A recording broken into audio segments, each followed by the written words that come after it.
and gentlemen, the President of the Republic of the Philippines, Rodrigo Duterte.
On the part of the Senate, joint session is called to order.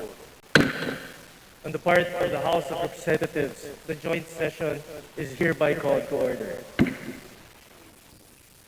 Please rise for the singing of the Philippine National Anthem, led by Ms. Maricette Amon and accompanied by the Philippine Philharmonic Orchestra.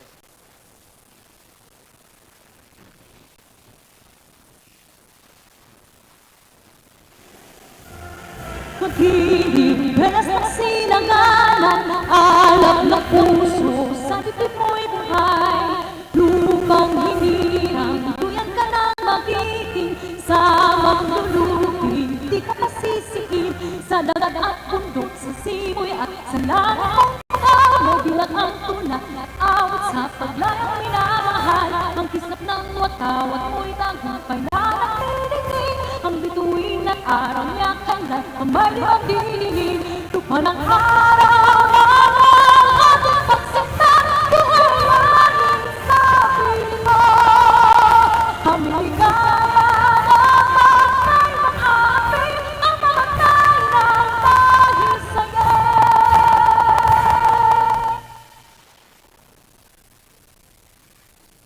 Please remain standing for the nation's prayer.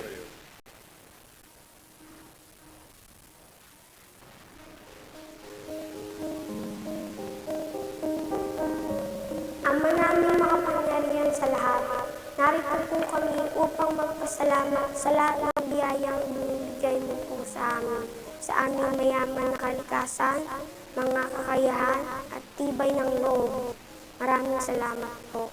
Basbasan mo po at gabayan ang aming mahal na inang bayan at ang aming mga lider na pangalagaan ang aming kinabukasan bilang susunod na henerasyon ng aming mahal na Pilipinas. Gabayan mo po kami sa harap ng pandemya at protektahan mo po kami. Ipakita mo po sa amin ang tamang daan upang malagpasan namin ito. At lahat ng mga darating pang sakuna, kalamidad o anumang hamon.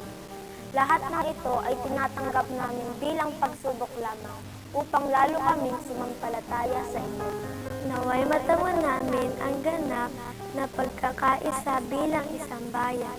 Turuan mo po kaming maging mapagkumbaba at laging unahin ang aming kapwa bago ang aming mga sarili. Lalo na ang mga kapuspalad, mga dumaraig at ang mga nais na marinig. Pati na rin ang mga kababayan namin naghahatid ng mahalagang serbisyo sa kapwa, maging dito sa Pilipinas o sa ibang bansa.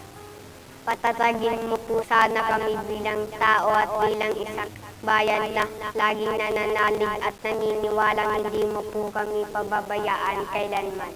Salamat, Panginoon, sa lahat ng iyong blessing sa amin. Ito po ang aming dasal.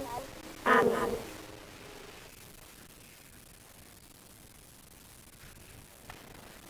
Ladies and gentlemen, honorable members of Congress, the President of the Republic of the Philippines, President Rodrigo Roa Duterte.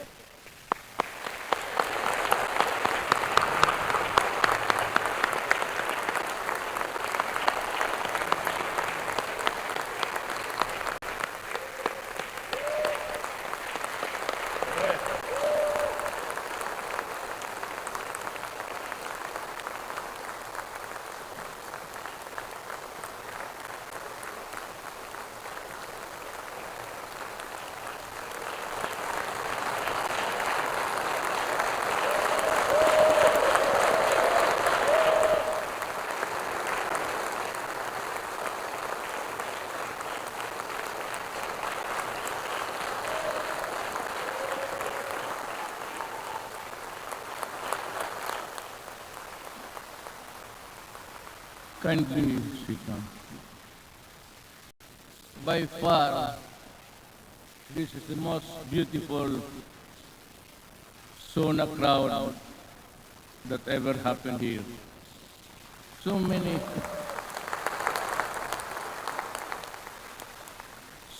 beautiful faces. And you only have to guess when you see the full face of the person. Senate President Vicente Soto III and the honorable members of the Senate, House Speaker Lord Alan J. Velasco, and the honorable members of the House of Representatives, Vice President Maria Leonor Robredo, former Presidents Fidel V. Ramos, Gloria Macapagal Arroyo, Joseph Ejercito Estrada, the Chief Justice Alexander Gismondo, and the Justices of the Supreme Court, Executive Secretary Salvador Medialdia, and the members of the Cabinet, Dean of the Diplomatic Corps, His Excellency Archbishop Charles John Brown, and the distinguished members of the Diplomatic Corps.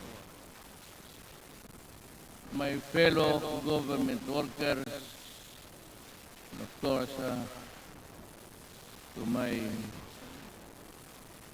lovely wife, Hanilet, mga mahal kong kababayan,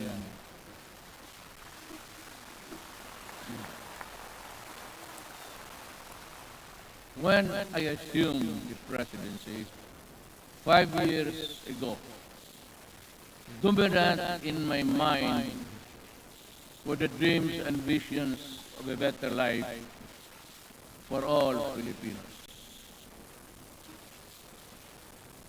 I saw them as reachable through the institution of reforms and radical changes in both in the structure of government and the mode of governance. Changes designed responsibility, accountability, and all in consonance with the truth that the public office is a public trust. When I ran for the presidency, I just made fundamental processes, and strangely, you can count them by the fingers of your hand. I made those changes which I thought that was really, there was time and doable. To offer free education, it's there already. The universal health care, nandiyan na po. The fight against illegal drugs, criminality, and corruption, and the development structure, including free irrigation and other big-ticket projects, which I thought I did not have. the funds to do it. But perchance, among others, they were done in my term. Today, as I approach my term, my end of my term, I have less visions, but more remembrances. But mine is not to review or to second guess what might have been, but to bear and respond with the urgency of the unforeseen events as they unfold. Even before I took off the oath of office, and everyone else, I suppose, knew the gravity of the enormity of the problems that the country was facing. And precisely because of that awareness, I was driven to hasten implementation of changes which I believe the country needed, keeping in mind that the Constitution afforded me only 6 years to make those changes happen.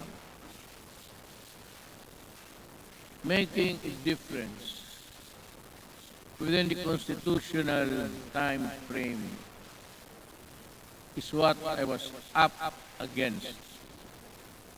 But no one gets by legally without warming to the needle's eye of the constitutional imperatives. That is why I cajoled, I shewed, I pushed, and I tangled with men of wealth and influence who were oblivious to the angst and pleas of the weak and impoverished. And for that, I was pilloried to no end. But I did not succumb to the attacks, and neither did I allow criticisms, however intense, dampen my determination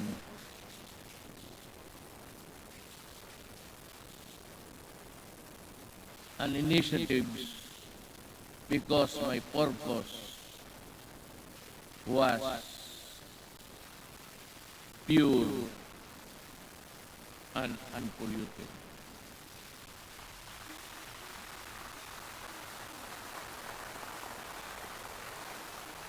While we were busy instituting reforms, the twin ogres of illegal drugs and corruption laid low for a while, only to resurface as still with us. And make no mistake about it, corruption is but another term of stealing people's money, dashing in its wake a nation's goals and aspirations. Due to the brilliant programs and excellent work of our economic managers and the extraordinary cooperation between the executive and legislative branches of government, our economy, with investor confidence, was poised to leapfrog from the company into the company of the world's fastest growing economies until COVID-19 pandemic stole everything. Be that as it may, allow me this opportunity to extend my personal and the nation's gratitude to all those who selflessly gave their all in the fight against COVID-19, our health workers and other frontliners who risk their own safety.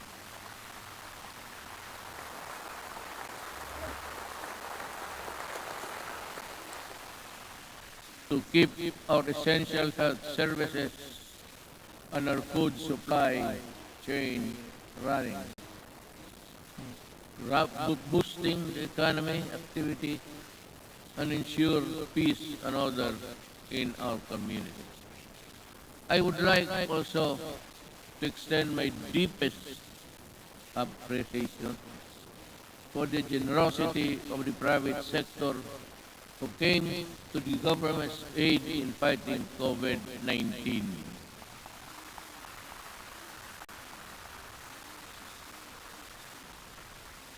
I am profoundly thankful for your sustained assistance to fellow Filipinos.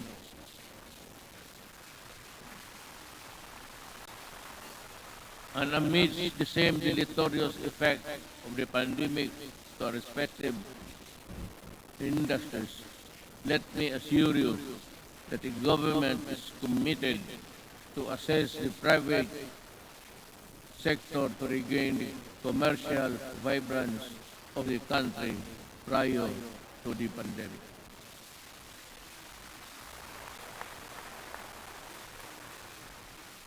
To our local executives, this pandemic pushed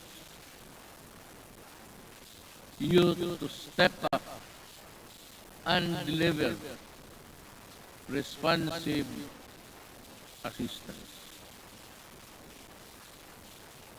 I'm glad to have seen you undertake new and heightened responsibility, working doubly hard to protect your constituents. To the international development partners who extended a helping hand amidst the global health emergency, the Philippines remember your kindness and goodwill with sincere gratitude.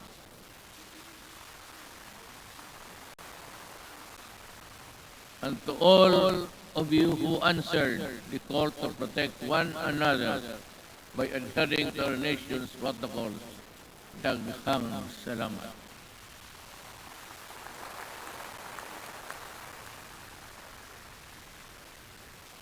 But then, let me ask,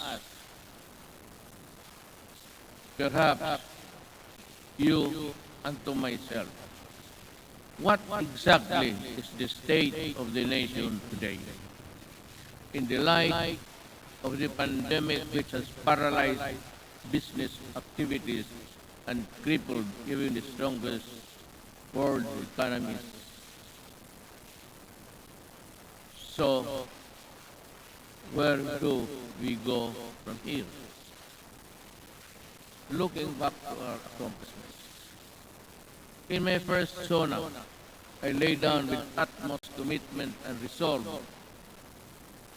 the overall direction of my presidency.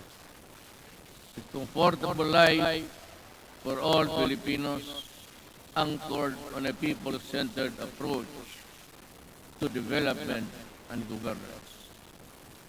If I remember correctly,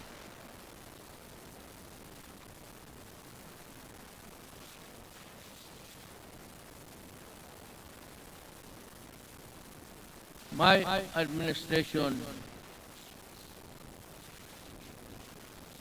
I said, will implement the human approach to development governance in our people's welfare in the areas of health, free education, adequate food and housing, environmental preservation, and respect for the culture. I bore no illusions that steering a nation towards a comfortable life for every Filipino would be easy. Indeed, the past 5 years have truly been challenging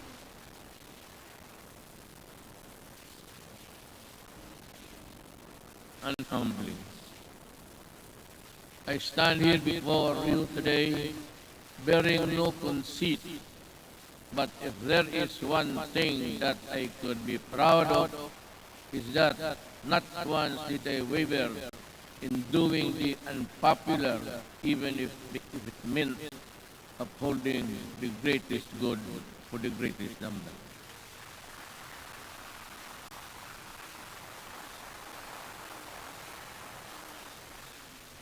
Before I took office, our country was beset with communist insurgency scattered across the nation.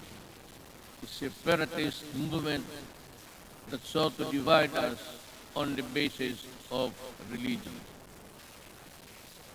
and religion's deficiencies, and the proliferation of illegal drugs and criminality.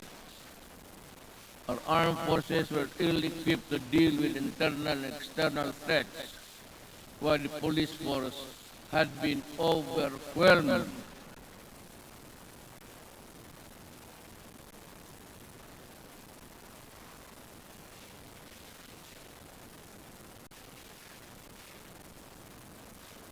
by criminality and the drug trade problem.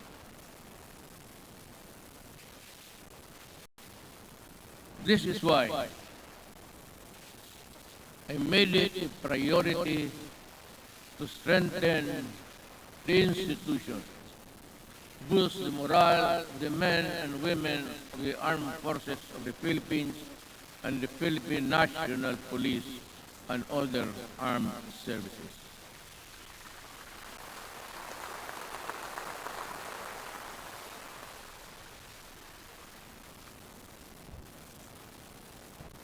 Again,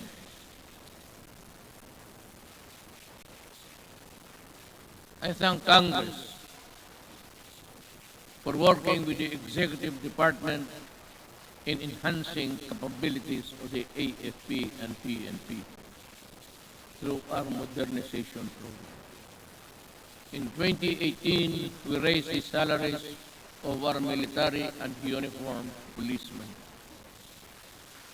and personnel to a level commensurate to the critical role they play in upholding national security and maintaining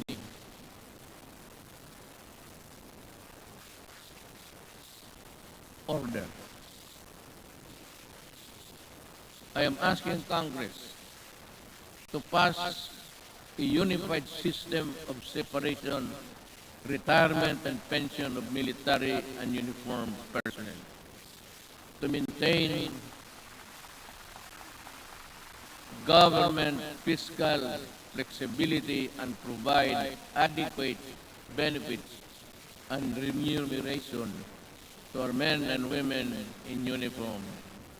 This shall apply only to the new entrants of the military and civil. Hindi ho lahat. Cannot be that we have to pay so many, even the salaries of the retired. They get a chunk of the big budget. And if we include the new entrants, the funds available for them would not be enough.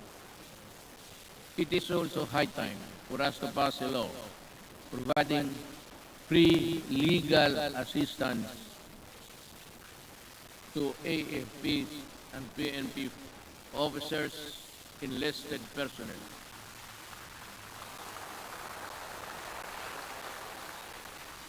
To help them from charges arising from incidents related to the performance of official duty. The continuous upgrading of our defense capability shall ensure that we shall uphold our territorial integrity and sovereignty from external and security threats. Among the new addition.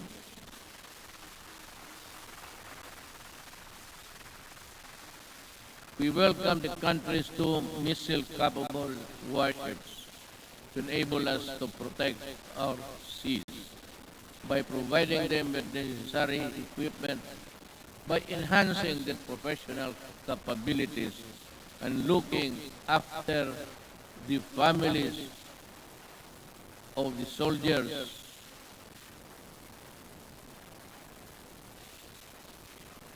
would not be longer be in their company.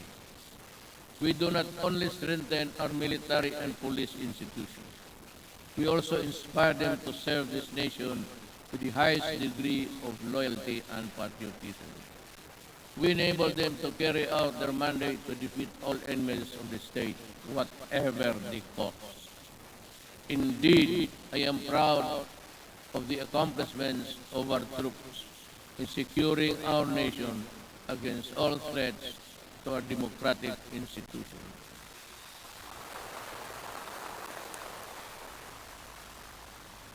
But peace must be realized.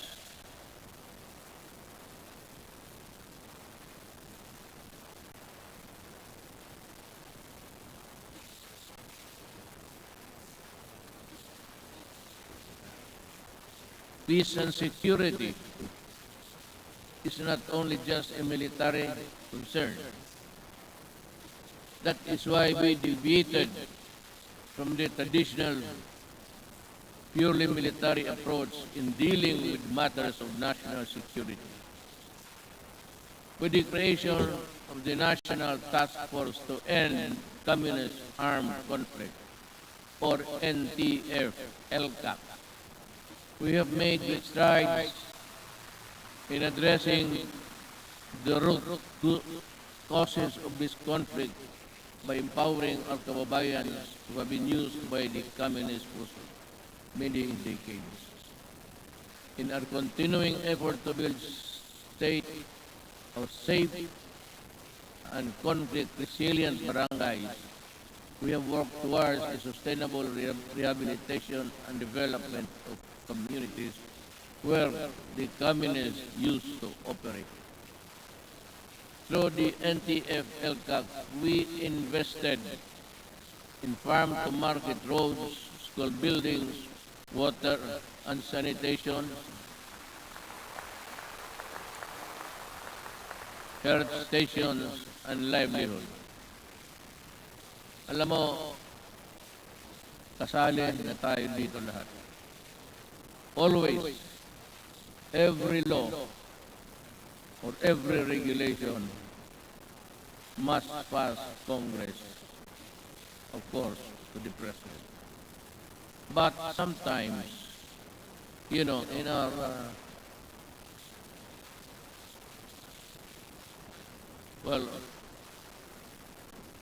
in the performance of our duties, we encounter the not so nice of confronting each other. But because of these interventions, more than 70 former 70,000, 17, former communist rebels have surrendered to government. They have returned to the fold of the law and are happily reintegrating programs on their local eclipse.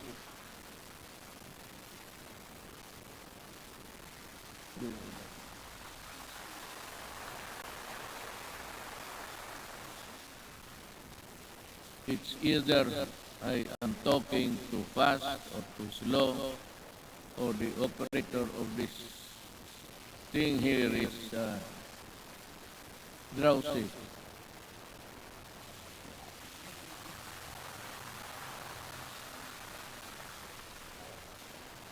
Maybe because I had so many ad-libs along the way.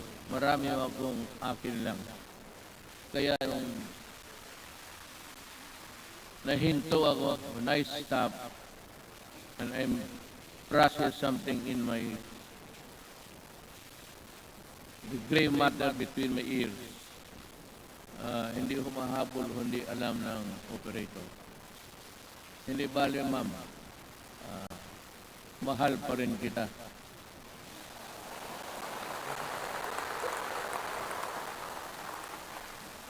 Lalaki ba ito o yung mga babae? Kagabi yung mga babae. Sila? Sabihin mo sa kanila, magpagkita ako ngayon. I will embrace them for their punctuality in operating this, this strange machine that gives you the speech. With the support of our local government units, I am confident that support for the communist movement will continue to erode in the next few months. Unlike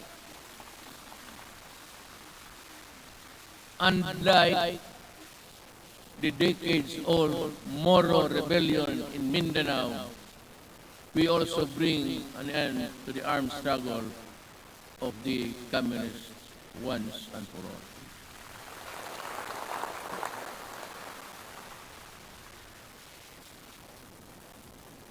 Sa totoo lang, itong komunista, college pa ako.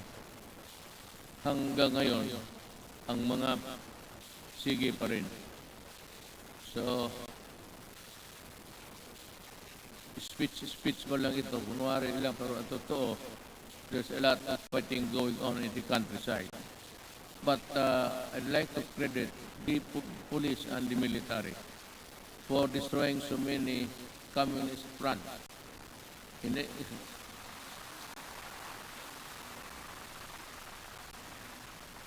think they have destroyed more than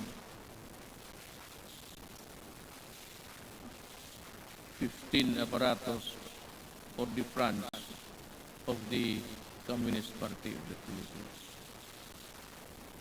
Alam mo, mag-istorya muna tayo sa taxation. I'd like to be frank with you. Everybody, as everybody in this country, are paying taxes to the Communist. The Communist Party earns billions, but pass on a little to their fighting men who die for an ideology that is so rotten and corrupt. They themselves are pocketing the money, and their children are studying in Europe and in other places, which I think none of you here can finance such journey.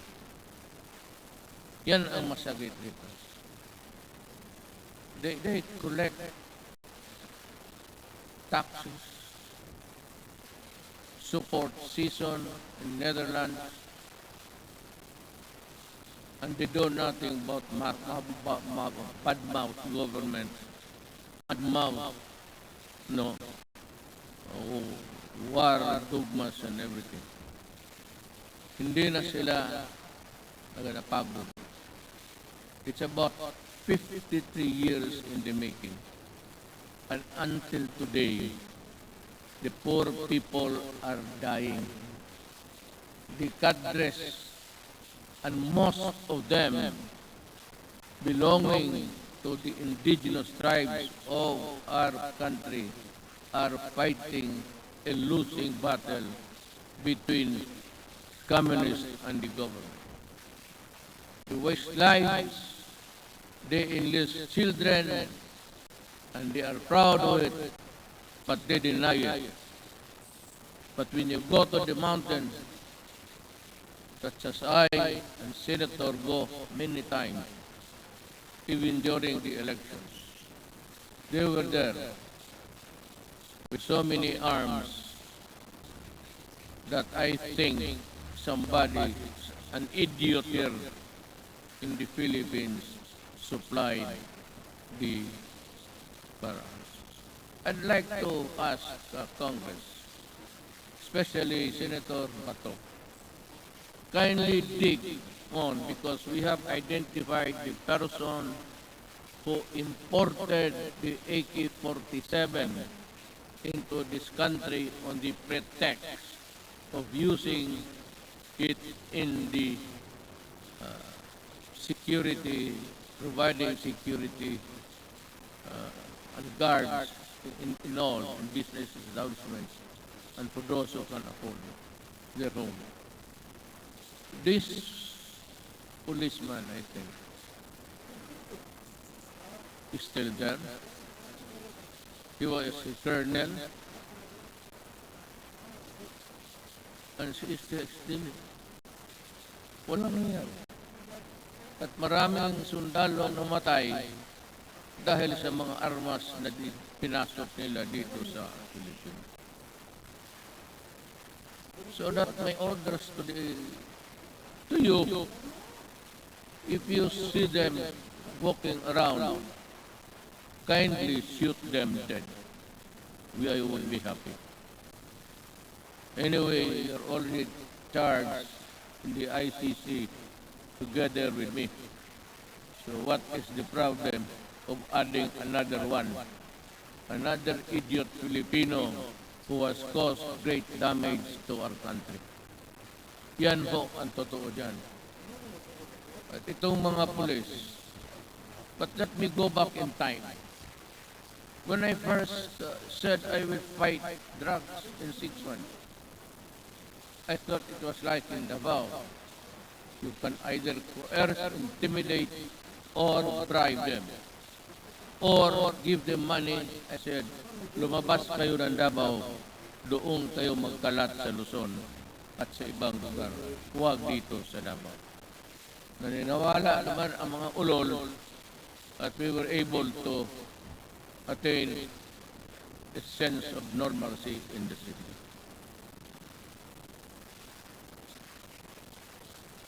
Yun ho ang totoo. There are people charged with corruption and even going to prison for just maybe not telling the truth in their assets and liabilities. Nakukulong. Itong mga police were doing their thing, their drugs. They were the manufacturers and they were the distributor of drugs. When I became president, I asked De La Rosa. He was the chief of police of my city. I promoted him directly being PNP chief. 4-star na kaagad automatic. But I told him, and the others, look for the enemies. Look for where they are.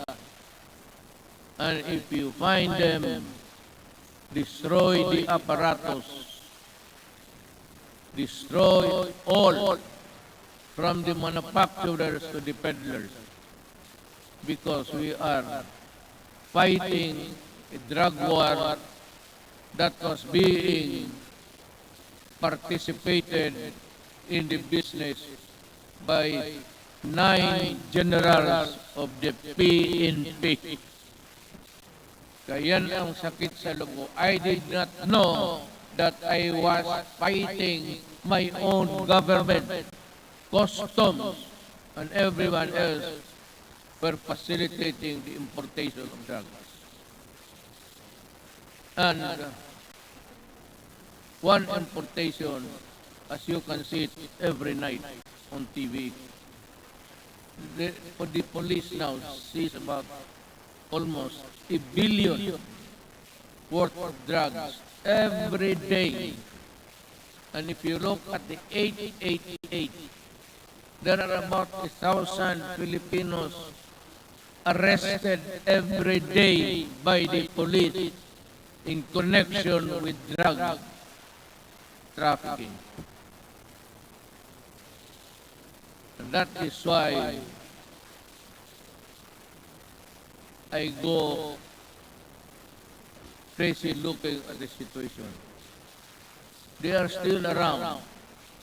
We do not have the laboratories now because nawala na sila. At itong naiwan ngayon are doing the importation. The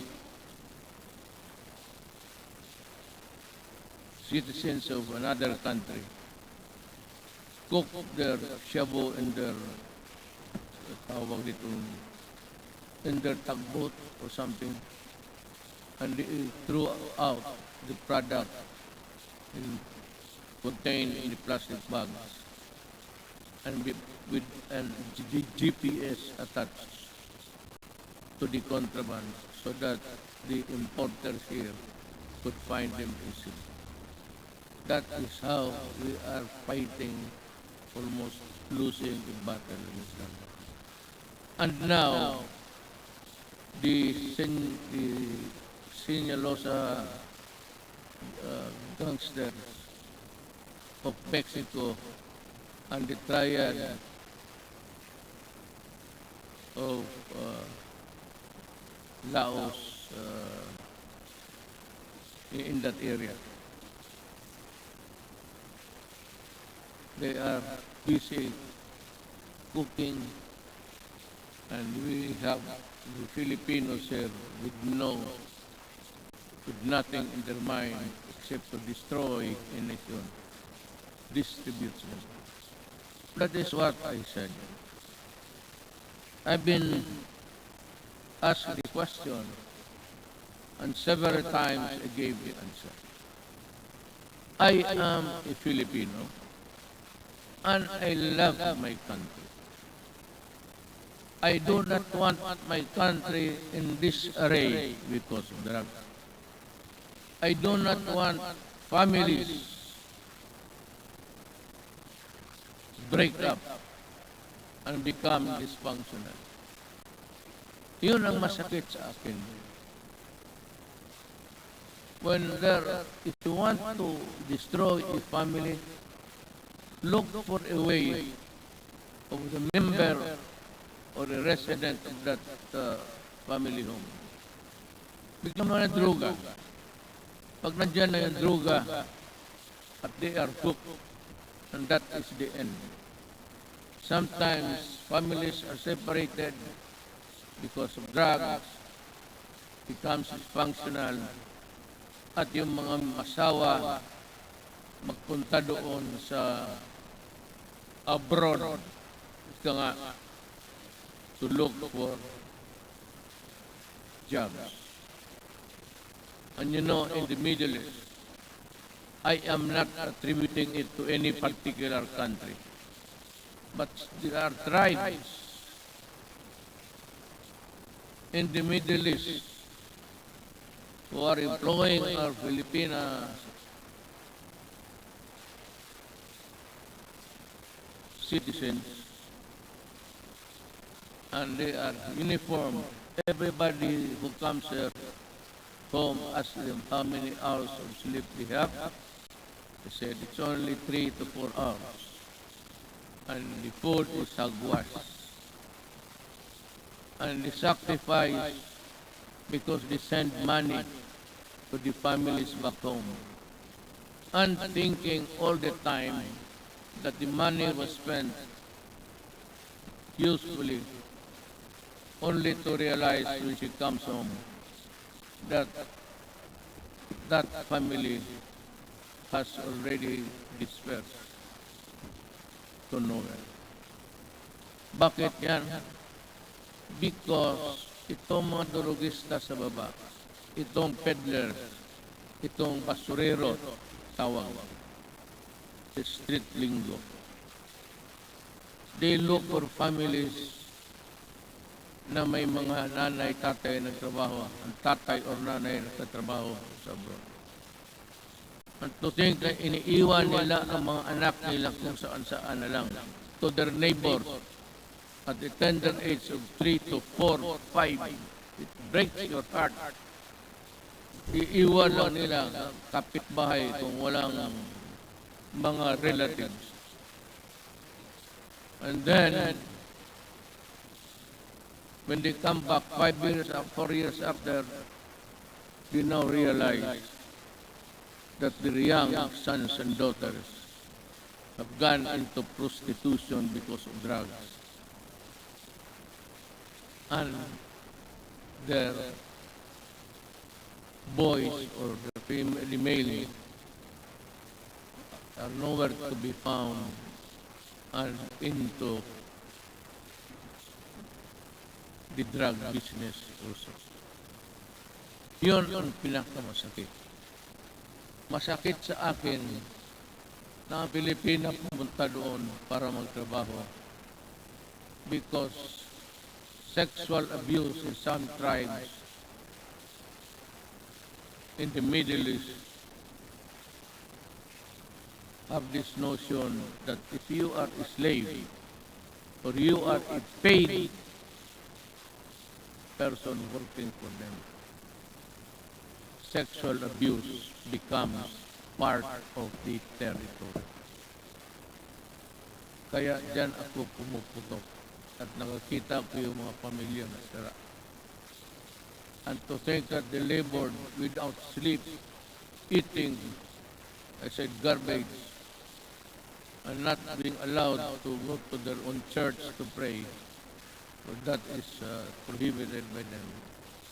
And we have been, just because of the money that they get, we just look the other way around, but still being,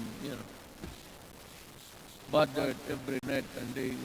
What will happen to the next succeeding group of. That is why I have in this speech, I talked about slavery. Pero yan, pag-prank ako, I will never deny, and the ICC can record it. Those who destroy my country, I will kill you. And those who destroy the young people of our country, I will kill you. Talagang nairin ito. Because I love my country. You can do it the legal way, but it would take you months and years.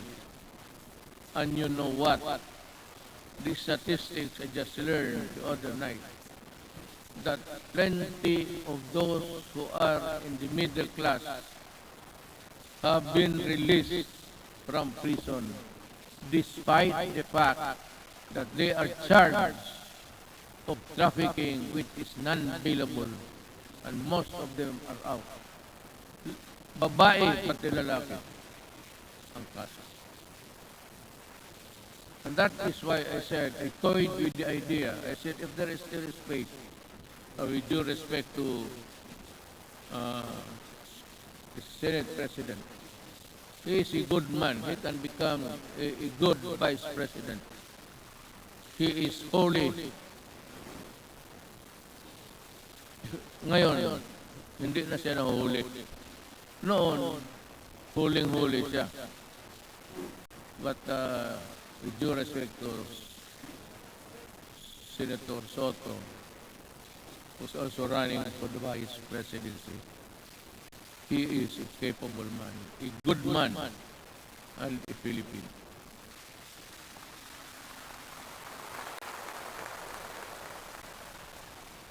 Sige ako tingin sa harap na dito para sa likod ko.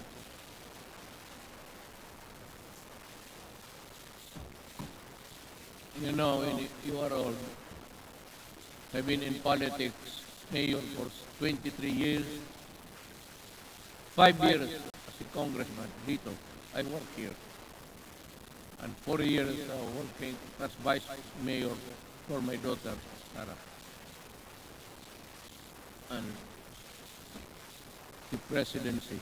I have been in politics almost 23 plus 4 plus 2. Almost 40. Kaya kung hindi ko na malaman ang seat arrangement dito, hindi ko alam noon pa ng Senate President pati. Butit na lang hindi ko sinali si Velasco. Baka hindi na ako makabalik doon maya. Ibale, diretso na ako uwi. I have said many times before, the bloodshed caused by the separatist movement in Mindanao is all about correcting the historical injustice suffered by the Moro people. Since the period of colonialization, with the help of Congress, we were able to pass the organic law for the Bangsamoro Autonomous Region in Muslim Mindanao.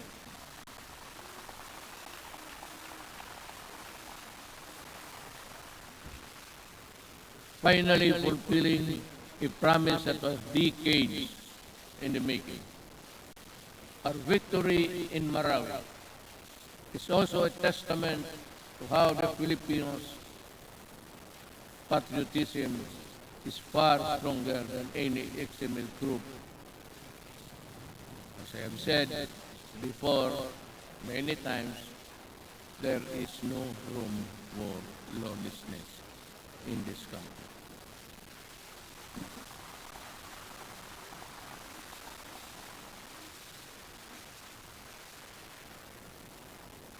Rebuilding a better Marawi remains today still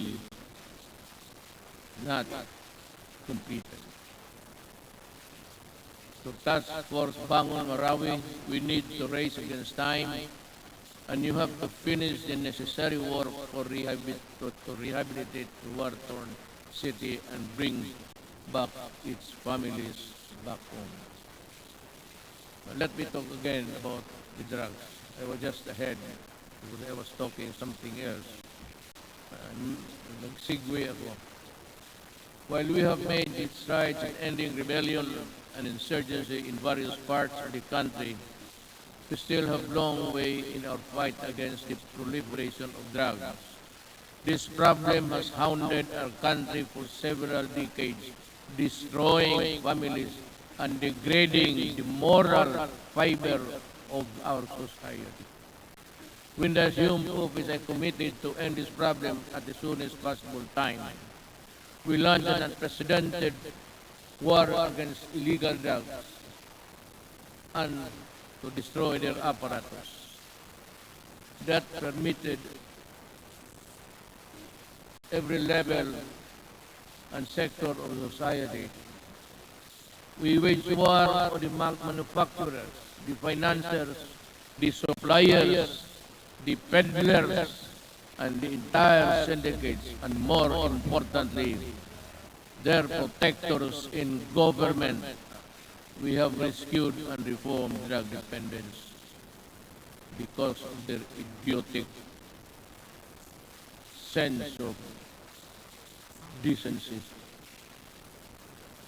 While interventions and building facilities not only for the rehabilitation but also to prepare them to reintegrate into society. Our unyielding campaign led to the surrender of millions of drug dependents and neutralization, capture, and prosecution of thousands of drug personalities.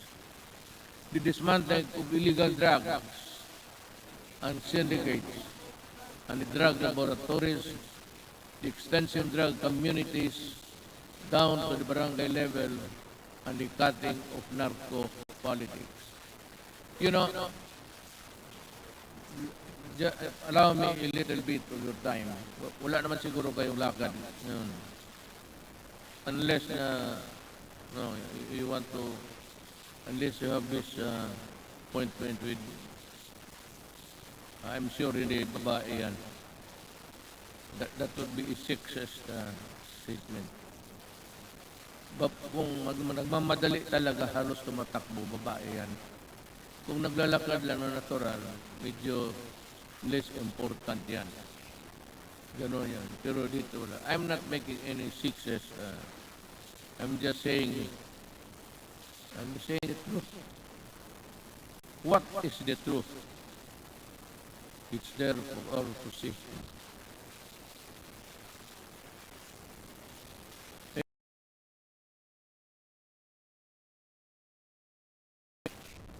5 years ago, the first thing I made sure was to increase our infrastructure spending to an average of 5% of the country's GDP. This is significantly higher than infrastructure spending of each and past 4 administrations. Thanks to the comprehensive tax reform program that enabled us to fund critical infrastructure projects, today we can see the tangible results all around. MRT-3, with its frequent breakdowns and unloading of passengers mid-rail, was a horror. That was for the daily commuters to endure in the past. Now, MRT-3 no longer unloads passengers but to their destinations. The waiting time between trains had been significantly reduced to 10 trains running at only 30 kilometers per hour before. Now MRT runs 23 trains at 60 kilometers per hour.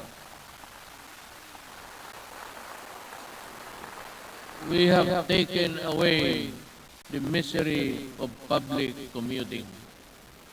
We also pursue the completion of the LRT to East Extension Project by extending Line 2 and adding 2 more stations. We have reduced travel time between Manila and Antipolo from the usual 2 to 3 hours to only just 40 minutes.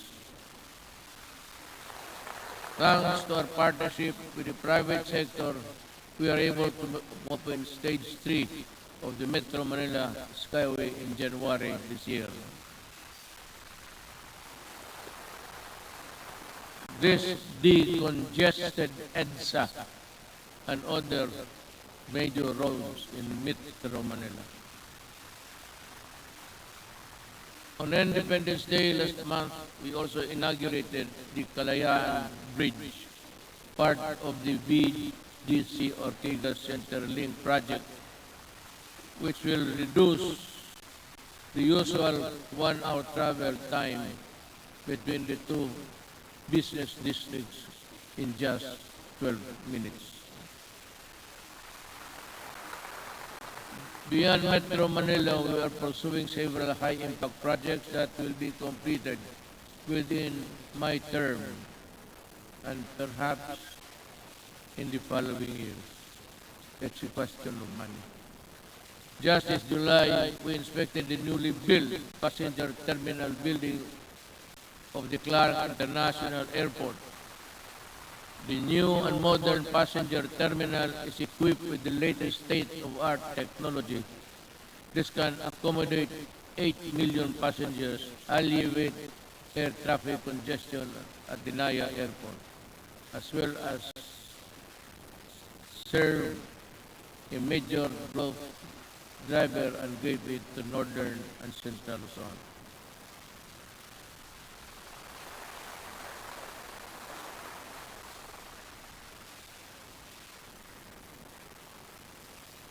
Madali man ang pagpak, ang basa ang mahirap.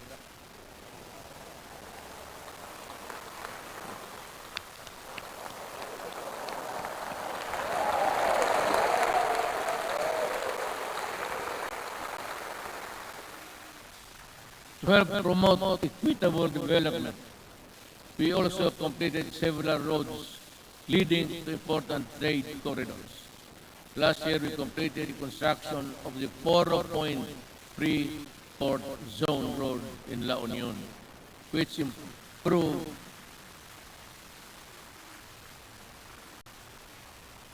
Kita na ninyo yan? Wala. Sige lang, pakpak. You don't even have a picture of what I'm talking about, I'm sure. To improve access to prime spots for investment tourism in the Poro Point area. We also completed the junction Lanao-Pagadian Zamboanga City Road, which will provide easier access to farms and easily transport their agricultural products at low cost and in great quantities to industries and economic zones located in Diplahan, Zamboanga, Cebu.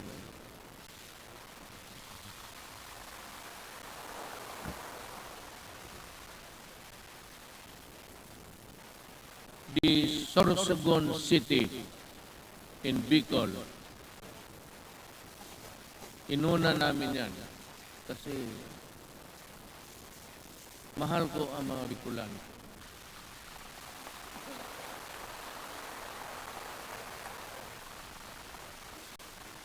Pangangatawan ninyo yung pakpak ninyo ha. Baka the Sorsogon City Coastal Pass-by Road is targeted completion by the end of 2021, while the Davao City Coastal Road will be completed by 2023. Bakit? Why? Why is Davao last? Kasi sinabi ko sa kanila, unahin ninyo yung buong Pilipinas.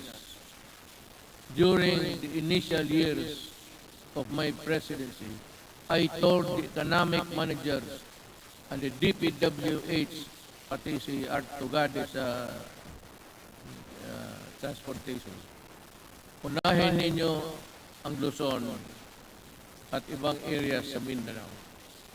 Do not look into the political entrails of this city and other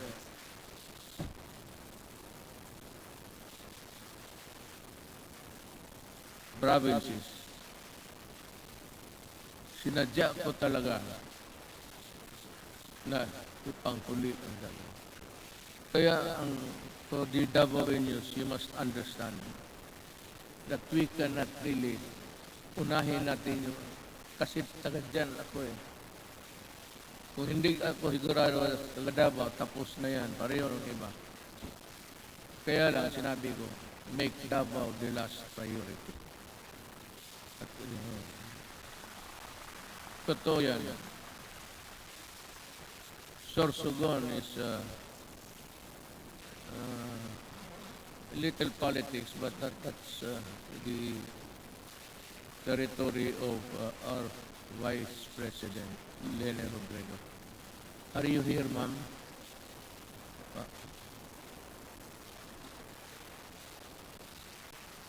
Zoom. Meron ho kayong Sorsogon at iba pa. We have inaugurated new highways and roads and skyways. We have brought both new trains, and these are testament that we have greatly eased the grueling experience of traveling and commuting. And to sustain our momentum in infrastructure development, I have directed DPWH, DTR, NEDA, Department of Finance, and DBM to be on full speed to ensure that our flagship project will be completed within my term, especially those that would help disperse economic activity outside of the densely populated Metro Manila. So I thus earnestly call upon our LGU and private sector partners to help us speed and go for the earliest realization towards our flagship project, infrastructure, and others. Let me dwell about governance. As we improve the connectivity, we work towards greater convenience for our travelers. We have extended the validity of the Philippine passport to 10 years to lessen the burden of traveling travelers and OFWs. We have also gone beyond merely addressing the 3 million backlog of the driver's licenses in 2016. We also extended for the new card the validity of the driver's license to 5 years, and addedly, we shall begin the issuance of these driver's licenses within 10 years, which would be good for 10 years if there is no traffic violation. So, punta ka doon sa LTO, maybe you have a good site. Merong ano yan eh. I think there's an examination there somewhere to test your ability to drive safely. And you go back 10 years after, and you think that you still have the good sight, and your reflexes are still good. 10 years. Marami yung banggaan yan. Sigurado ako. After 10 years, after 5, there should be a stricter measure to issue the 10 years validity of a driver's license by imposing stringent requirements to test the essential functions of eyesight and hearing. Yung iba, hindi na nakakarinig ng serbato eh. So, I have to, 10 years is too long. So I like it. It's good. But we should have a session. In 5 years, we should go there for a medical makeover. Tingnan lang kung kaya pa.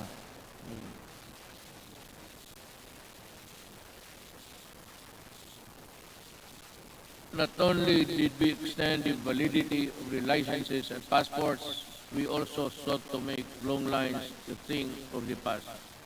By streamlining government processes, these efforts are embodied in the Ease of Doing Business Act, which Congress passed on 2018. Thank you, Congress.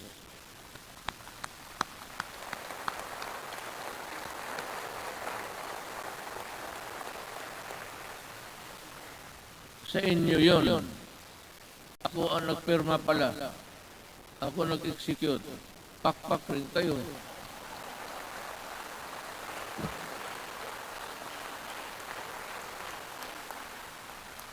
Dapat ganun ang Sona. Sabihin mo lahat. At sabihin mo na you're not really your qualms, but your misgivings somewhere there.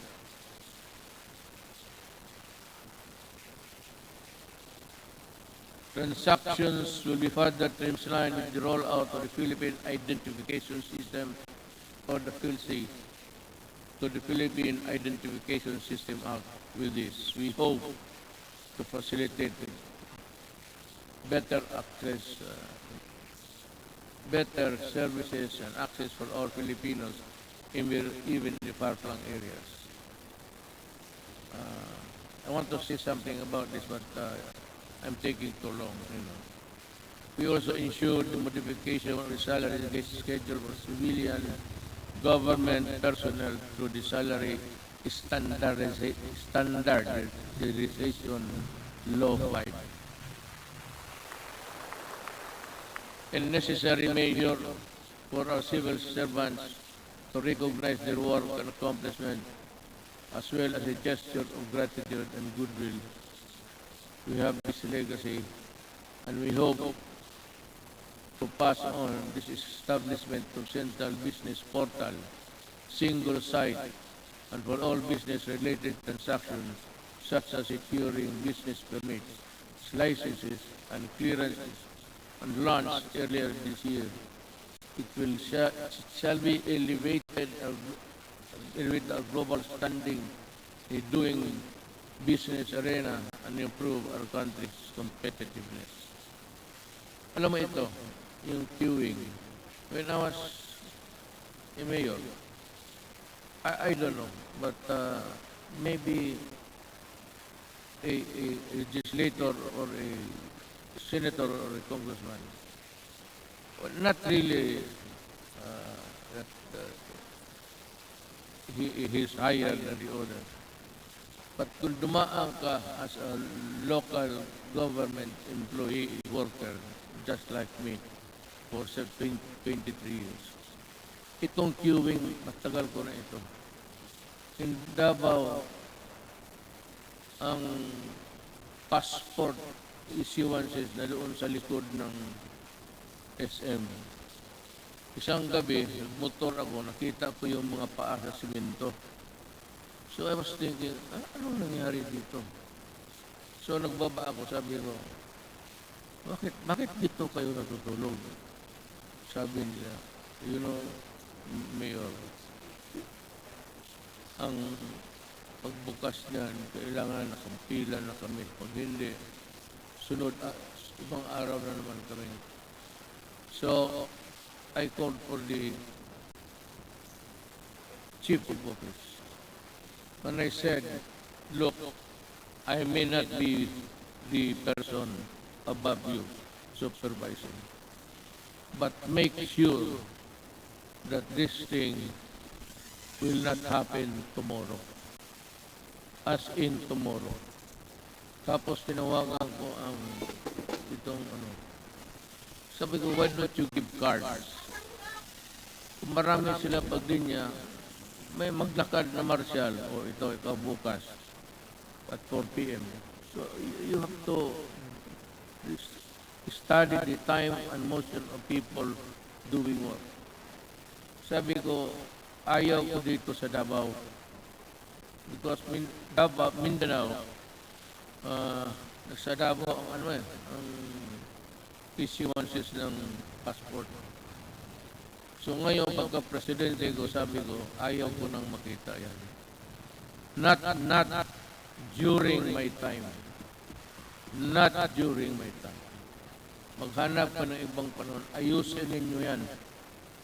I do not want people queuing under the heat of the sun and rain. Kaya, sabi ko, di magbigay kayo ng card. They should go to one window, magkuha kayo kung kailan sila makabalik. So divide, I should study your time and the motion of, the process. And dito nangyari na because I insisted. Today there is no more queuing, especially in the National Office, Statistics Office. Nakita ko. Talagang, sabi ko na, either you fix the thing or I will resign tomorrow because I could not bear to say to you. Hindi sa panahon ko, hindi ko madala, hindi ko man kayo mapatay, hindi ko kayo mabugbog. Ako ang alis sa gobyerno. Sabi, ayusin ninyo yan. Hindi ko gustong makita yan. Since 2016, the Office of the President has issued 138 executive orders, 43 administrative orders, 86 memorandum circulars, 52 memorandum orders, and 1,038 proclamations. These issuances have been integral guideposts government administration and development agenda. The Office of the President has demonstrated careful stewardship of the power by initiating reforms. We upgraded and improved the system and process to ensure that it can provide the best service to the institution of the presidency and the offices under it, ultimately for the Filipino people. To further promote transparency and accountability in government, we also issued the order of the freedom of information and opens the records of transaction decision issuances of all government agencies. In relation to this, we have also a Presidential Anti-Corrupt Commission that is tasked to run after corrupt and erring government officials and bring them to justice. Alam mo, I don't know if you perhaps have come to know about it. I have yung pastilya sa sa airport. There were 43 personnel injured. I fired them all. Talagang pinaalis ko sa gobyerno. Nabalot mga ako ng pera sa pastillas. Sabi ko kay magbalot ka, lagyan mo ng pera. Kaya ito ipakain ko sa kanila. Tinawag ko 43 of them from the immigration. Mabutit na lang nandiyan si Justice Secretary Guevara. So that prevented me from doing it because kung hindi siya dumating, and I never expected him to be there, bigyan ko isa yung papel at ipakain ko talaga yung pera sa kanila. Gusto mo na pera at kainin. That is the best to you. Then you file there. Customs 73 plus 42, and every day we have dismissed about 200 government personnel. But some I did not allow the publication because may mga pamilya so of late yung sabi nila na wag na lang kasi nasasaktan yung mga so ngayon wala na. I have stopped it, but there is no saying that we cannot reimpose it again for all of these idiots. I still have about a year to go. I will reach you somehow. But corruption is endemic in government. You cannot stop corruption. Nobody can stop corruption unless you overturn government completely. If I were the next president, if you think there's really need for you to change everybody in the system, then you declare martial law and fire everybody and allow the new generation to come in to work for government. Kung hindi mo ganunin, walang mangyari. Nandyan, it's in the system. Kagaya ng drugs. Sino ba naman niwala na 9 generals sa police were into trafficking? And because they are policemen, the charges simply just, because the prosecution, the investigation, which form part of the vital documents in court, nobody was investigating because they are also policemen. Kaya yan kahirap. Kaya gusto mo, itong mga to, talagang the only way to do it just for them to say, look for another job. Don't. Ganon kahirap. Now, let me pursue my talk with the foreign policy of the country. In the international arena, we have vigorously pursued an independent foreign policy centered on the promotion and protection of our core national interests. Yet,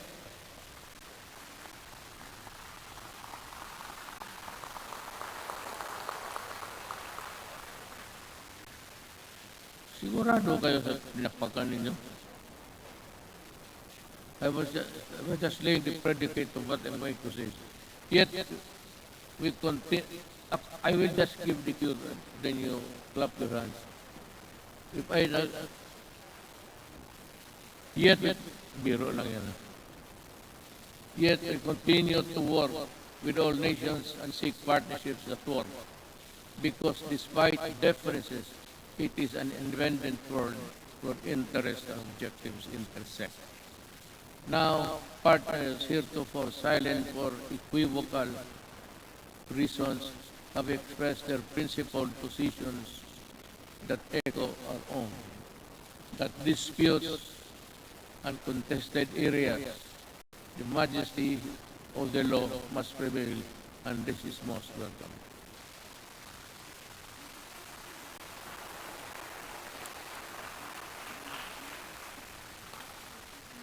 To our friends in ASEAN and around the world, thank you for supporting my government, my country and people, where it truly matters. I assure you that the Philippines will remain a responsible member of the international community.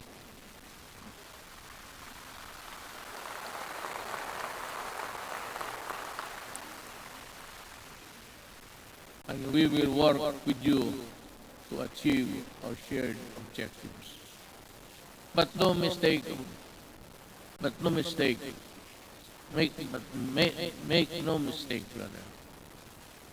Gone are the days when the Philippines decides and acts in the shadows of the great powers. We will assert what is rightfully ours and fight for what is rightfully due to the Filipino people.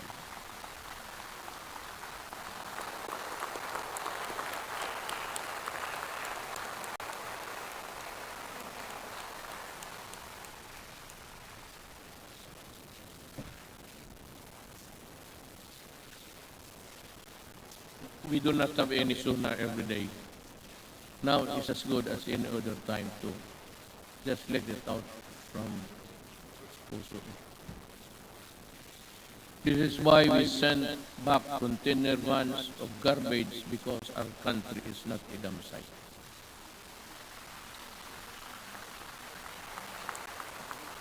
And the first country to do that, hindi ko alam kung bakit, Canada. And the container was there for 3 years because hindi alam ng port authorities kung ano ang gawain nila sa garbage. And I said, isauli mo. I want it done tomorrow.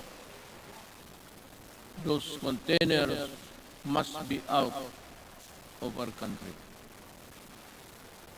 Pag hindi, lahat, all of you in custody, I'll fire you. That is a good ground for dismissing people for accepting the garbage. Kaya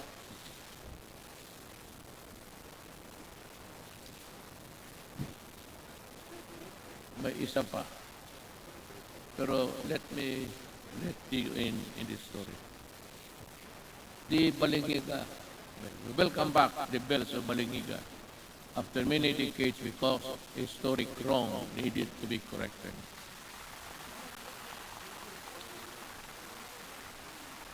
The deal was, I would say I am in bad faith. Sigurado, I will admit it, but this is the real story. The Americans, former soldiers, war veterans, went to see me, I think it was in Aguinaldo, and some military men. And in no uncertain term, they said that you have been invited by Trump to go to America. Have you decided to go there? I said, no. Why? Because I do not like the way that you are treating the country. Why? I said, for one, and there was the clamor now of Balingiga. You return the bells of Balingiga. So that's a war really sacred also to the soldier. Then it is more sacred to us in addition to the religion, the Roman Catholic Filipino, the church. Sabi nila, why would to make a deal? Si Hogan, isa naman, he is around. Isa is CIA agent. Sabi niya, isauli namin,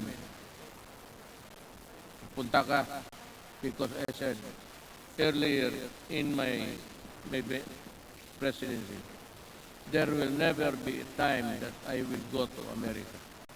Itong mga media mahilag ng kutsuk eh. Ganon, bakit ka hindi punta? O arte mo lang yan. Sabi ko, then you watch me. Gusto ninyong malaman. Sabi ko sa Amerika, yes, I might consider going to America. So well then. O sabi ko, work on it. Ano in just 2 months time, they told me that the ship carrying the Balangig bells are on their way. To deliver it to Quezon. You remove it, you put it back there. Kayo mismo. So tulong-tulong sila doon. Nabalik na. Hogan said that, so when are you going to go to America? So I do not have the time. But I will go there. Nung malapit na, hindi na talaga ako pumunta siya. Well, how about your promise? Well, I lost time to do it. I cannot do it now. Pero talaga, in my mind, and the Americans might know it, there was never in my mind a trip to America. Yung Balingig, sabi ko, you massacred one barangay, baryo noon, women and children and all. Pinatay nila lahat. Because that bell, Balingig was used to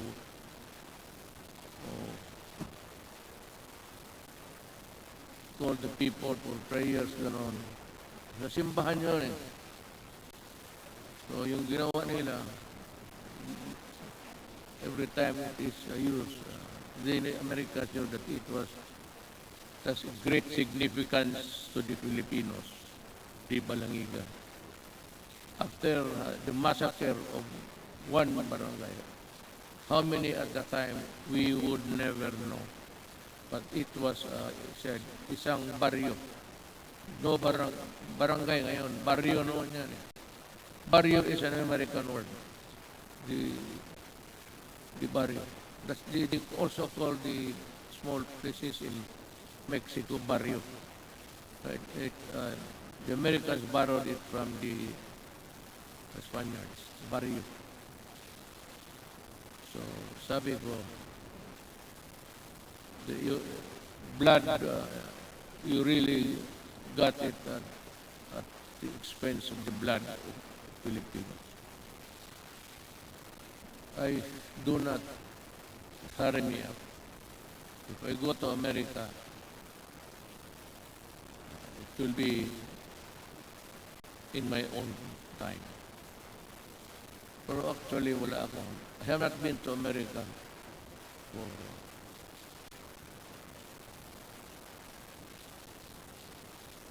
almost 10 years, 22 years. I have not visited America. I do not have the intention of visiting it anymore. We called on the world to dismantle the heinous kafala system. Ito rin isa. Because the Filipino is no slave unto any man, anywhere. And there is no room for modern day slavery. We help start a new global civil rights movement for the migrant worker. and we asserted the arbitration ruling on the South China Sea clearly and in no uncertain terms, bilaterally, and the ASEAN, and finally at the United Nations General Assembly. And let me talk about that. I said in the September of last year, the arbitral award is now part of the international law and beyond compromise and beyond the reach of the passing governments to dilute, to diminish, or abandon.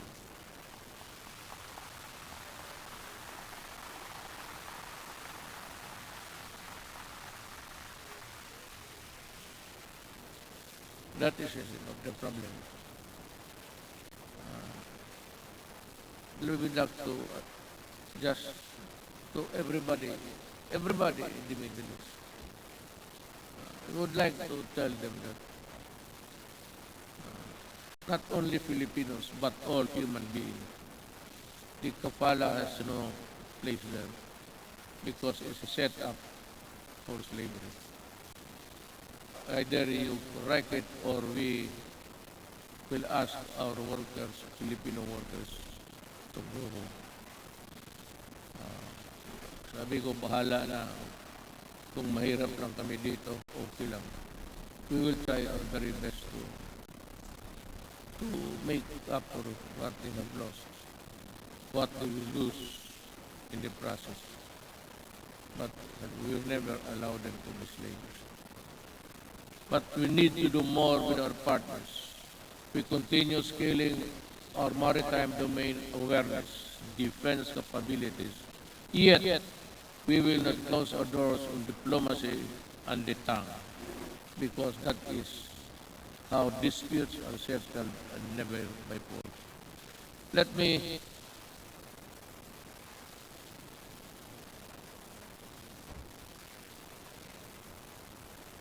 alam mo, I respect the opinion. You should be aware by now of how I talk, especially on matters of crucial matters that involve the country. Ito bang arbitral ruling? I've said it I think in the later part of the speech. I said that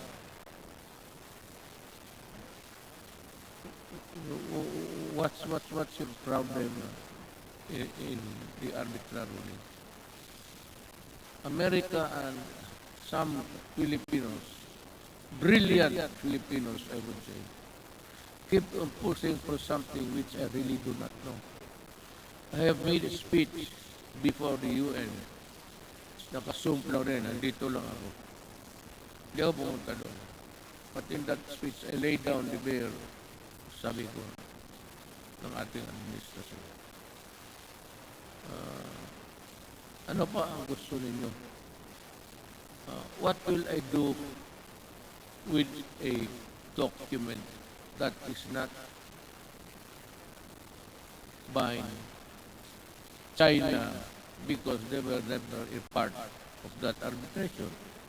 There was really no arbitration at all because it was only the Philippine side concerned. Well and good. But ito ngayon, that there is the arbitral ruling, you know, I do not want to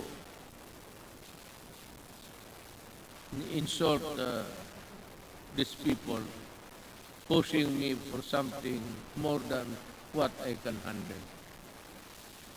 At anong gusto nila makipagira? Do something. What do something? Do you want war against China? Well, I'll tell you, even on the coast beach of Palawan, before you can take off, the missile of China would be there in about 5 or 10 minutes. It would be a massacre if I go and fight the war now. We are not yet a competent and able enemy of the other side.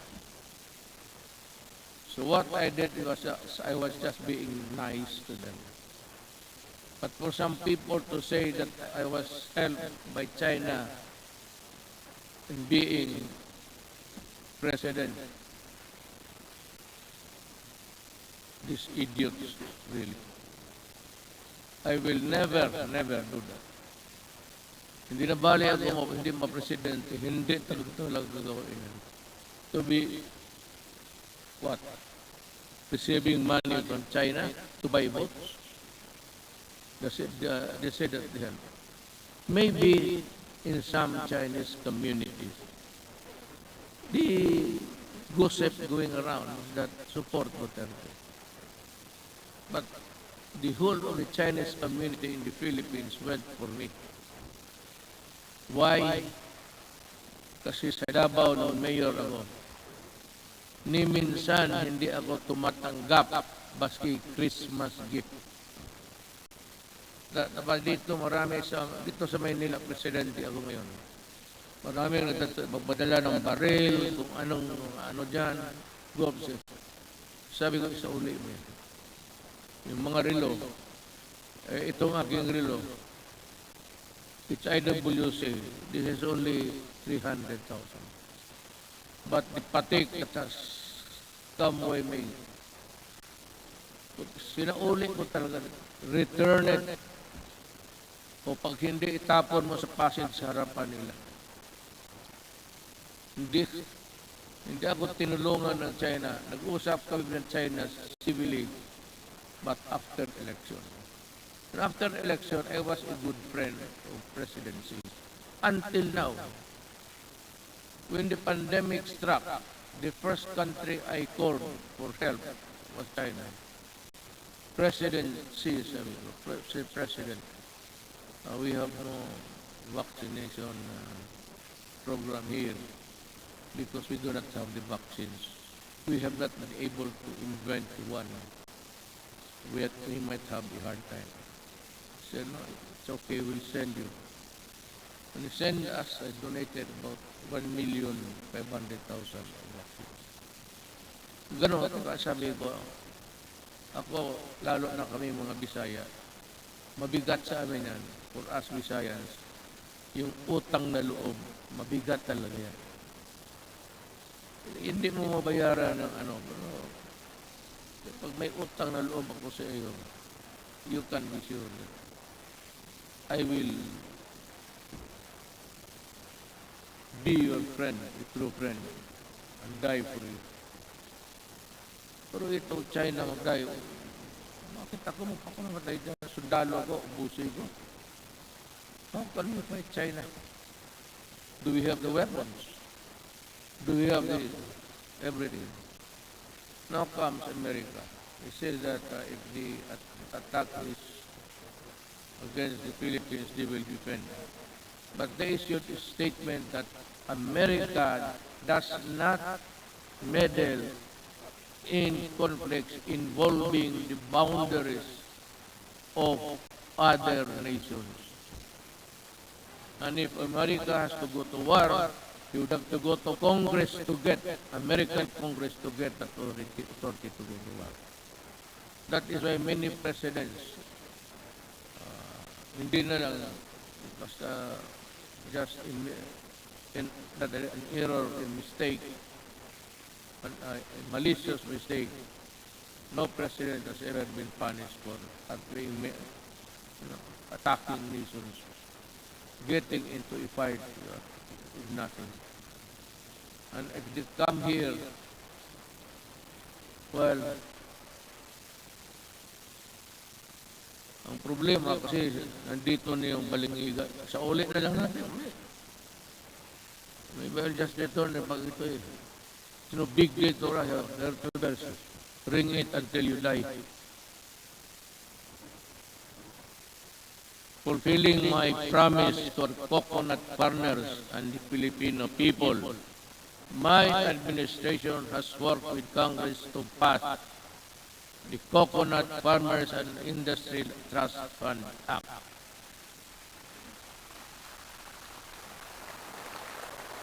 We have returned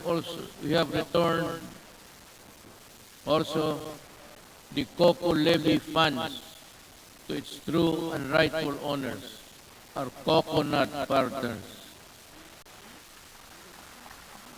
The fund is now worth estimated to be 75 billion, which will be utilized according to the plans and programs in the Coconut Farmers and Industry Development Plan for the direct benefit of the Philippine coconut farmers and the development of the coconut industry. In our effort to ensure that food is within reach to every Filipino family, we work for the passage of the rice tarification law in 2019 despite pushbacks. This resulted in the stabilization of rice supply and food prices and the proceeds from the tariffs that enabled us to provide our farmers with modern machineries that increase their yield and sustaining growth of agricultural production. We also fulfilled our promise to improve free irrigation. That was the first promise I made some in San Miguel, Bulacan when I was campaigning.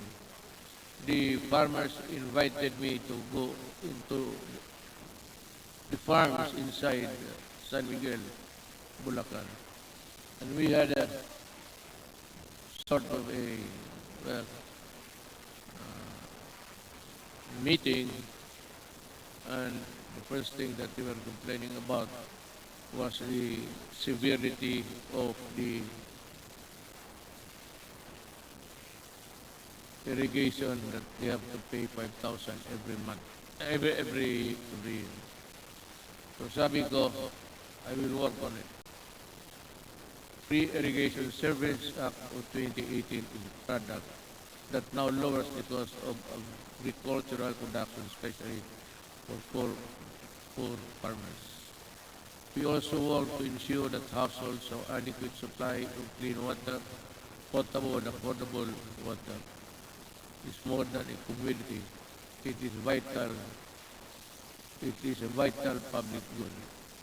This is why I use my political capital to fight vested interests behind disadvantageous water service contracts that burden consumers with unjustified water rights prices increases with the signing of this concession water agreements.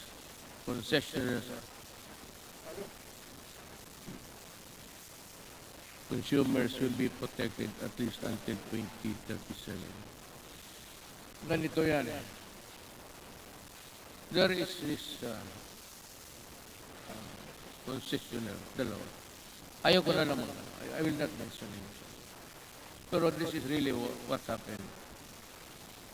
Ang dalawang concessionaires, one in the south, the other is north.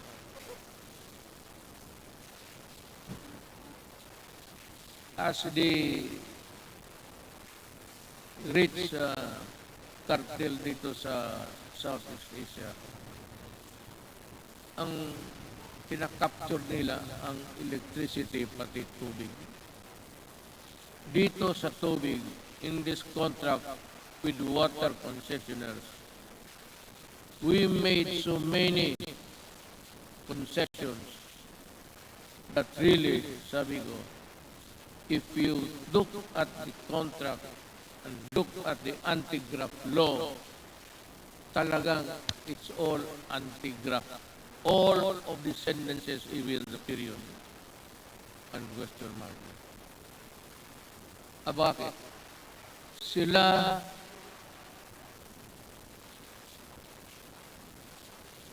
walang problema sa tax because the people, consumers, will pay the taxes for them. Sila kung malugi, sabi na, hindi nila kasalanan, and we can think of it through not their own fault, sabi doon, bayaran natin sila malugi.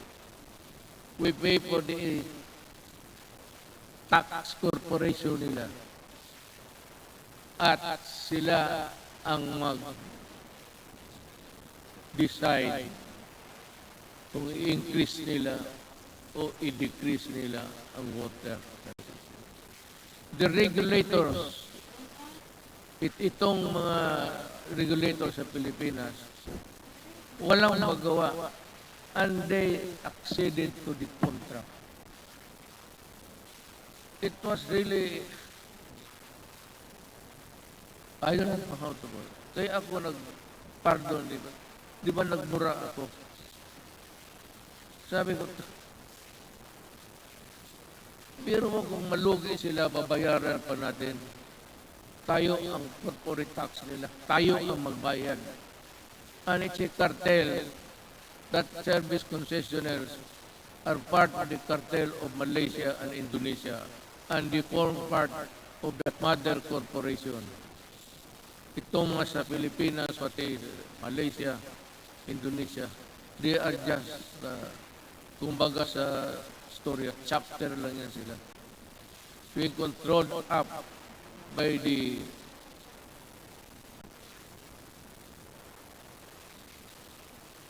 kaya sabi ko, wala ito.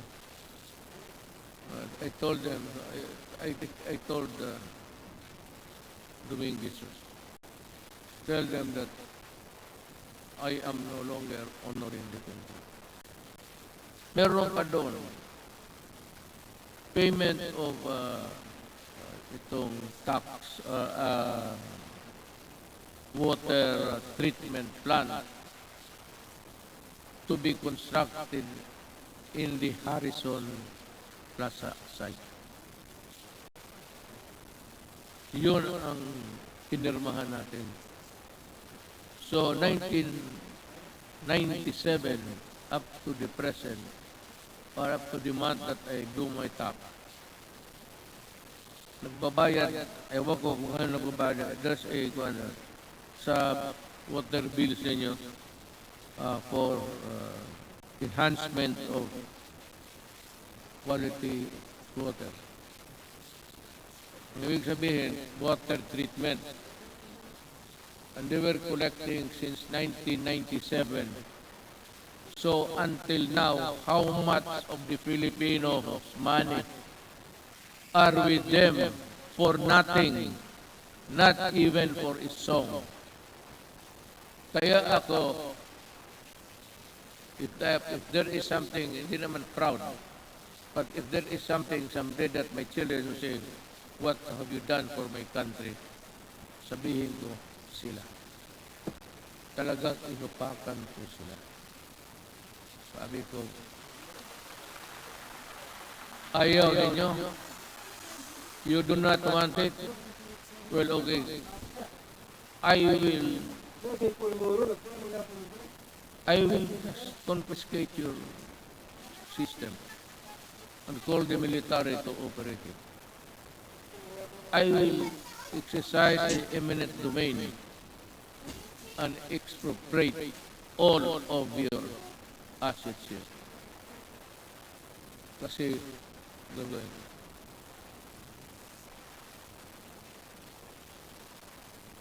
Yun ang nangyari ka. So, that sinabi ko sa military in one of our meetings immediately after that incident.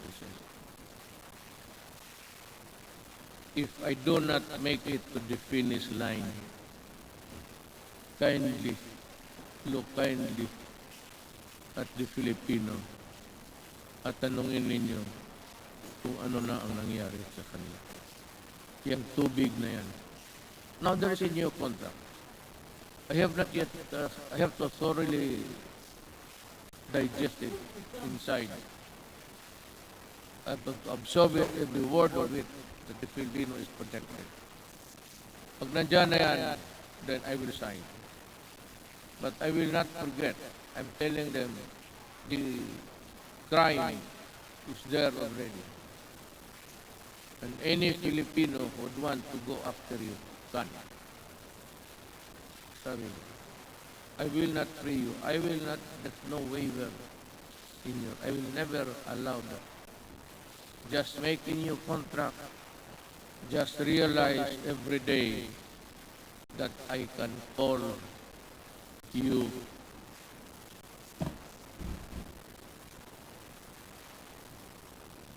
itong frequency. Frequency ng ABS-CBN. Yan ang pinaka-ideal kasi, frequency is everywhere. But there is a spot kung sa Gulf is a soft spot na maganda yung wala akong problema sa ABS-CBN. They got my money. I'm not problem. They wanted to return it when the case blew up. But they printed all the garbage, including my daughter as a drug trafficker. Nilamon ko na lang lahat yun. Because I never wanted to appear vindictive. But itong they are cheating government by the billions in taxes. And they still want that frequency because yan ang pinapag-awayan. No. I will give it to a Filipino na gustong magawa ng tamang unpaid.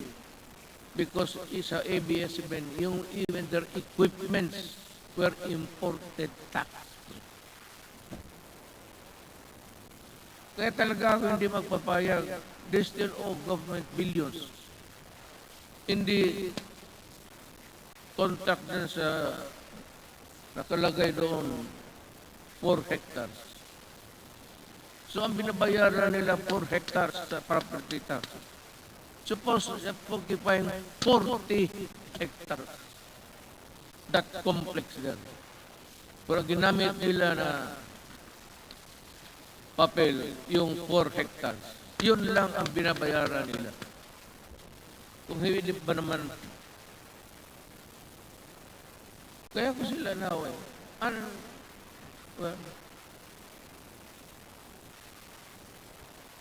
Our micro, small, and medium enterprises, or MSMEs, constitute 99.6% of our country's businesses and are vital to economic activity, job creation, and poverty reduction. Iparamdam natin ang ating malasakit sa maliliit na negosyante sa pamamagitan ng pondo sa pagbago at pag-asenso program since 2017. Meron na tayo. We have the program. The program has provided over 219,000 underprivileged microeconomic entrepreneurs with an alternative to the exploitive lending 5-6.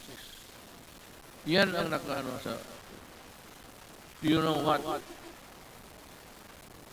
Maybe I have to go to, if need be, I have to go to India. Yung 5-6 nila ng Turko, tinatawag ng Turko, kung maghiram ka sa kanila ng 10,000, hiramin kanyang, hindi pera 10,000, 7,000 lang. And the others, mga refrigerator or things that you do not even need in the house. Bilhin mo sa kanila, sala set, lahat na.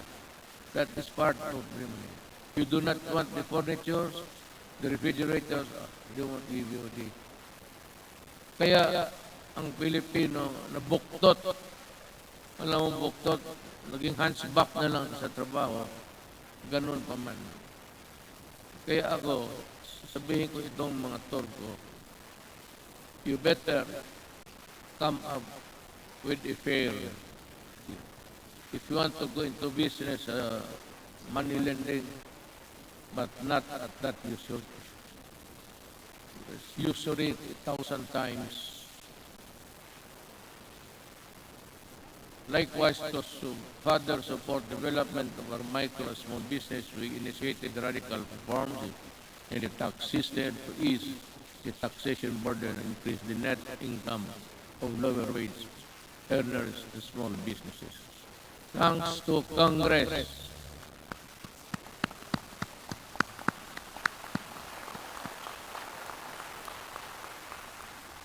And our revenue generating agencies, our tax reform sustained our economic growth from the third quarter of 2016 to the fourth quarter of 2019, which made the Philippines one of the fastest growing economies in Asia until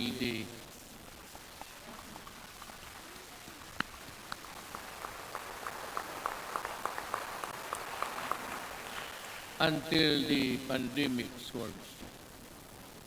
Because yun talaga ang, well, I don't know what's the plan of God. Such is something which hit us right in the heart. We see there's no way of telling when this virus would disappear from the planet of the earth. We can only pray to God to look into our direction and decide what will happen to this planet we created. However, tax laws are not always perfect, and that is why every now and then they have to be revisited to see if they are at pace with the changing times. Let us therefore continue to monitor the relevance and the impact of our tax laws on individuals and private institutions to prevent serious damage on their financial health. Going now to the social and health issues. The burden of people from the hefty cost of tertiary education. My administration worked with Congress to pass a landmark legislation that has remained unpassed for so many years. The Universal Access for Tertiary Education Act in 2017, which provides free education to college students and state universities. Thank you, Congress.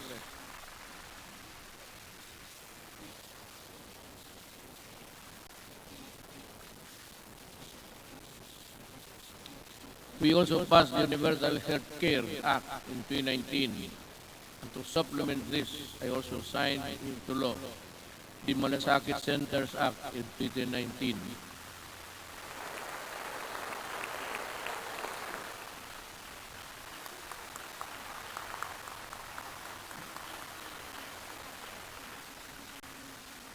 Kasi ganito yan eh. Pag ang pobreng Pilipino na sa ospital, pupunta pa siya doon sa kung saan makahingi ng tulong.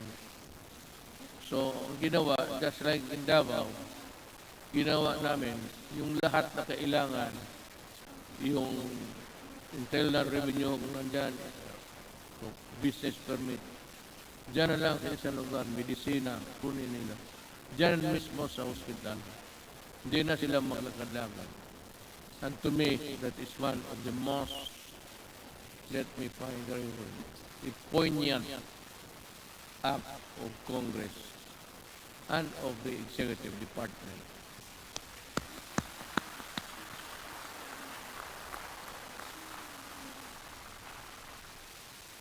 Legislation which was sponsored by Senator Bongo.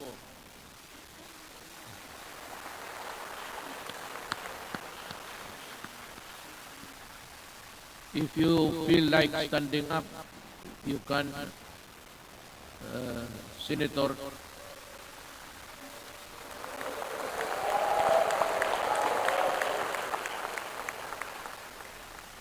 Masikat at pa sa guest speaker.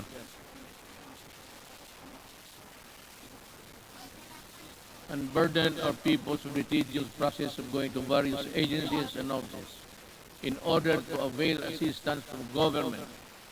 I am pleased to report that we have already established 130 malasakit centers across the country. That has already helped millions of Filipinos in their hospitalization needs. By establishing malasakit centers all over the country, we have actually leveled the playing field and provide our less fortunate countrymen the medical care they deserve. We will be establishing more. God willing, we are still around. Sa pagtatag ng malalakit center, hindi po kailangan lumapit at humingi ng tulong sa iba't ibang ahensya ng gobyerno. Ang gobyerno na ang lumalapit sa tao.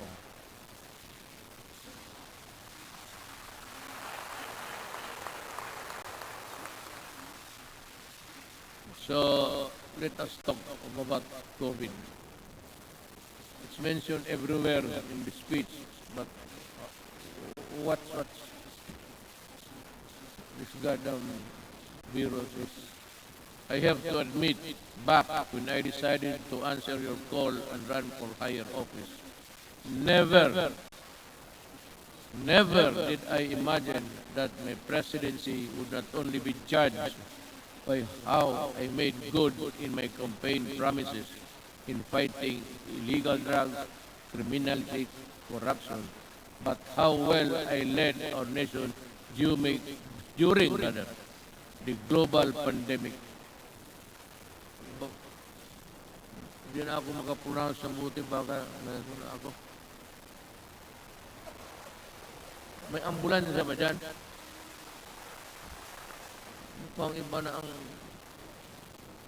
I cannot pronounce the word. I hope this is not a symptomatic. Prior to the pandemic, we recorded our lowest debt to GDP ratio since 1986, the highest revenue effort since 1997, the highest credit rating in the country's history, yung sa bangko.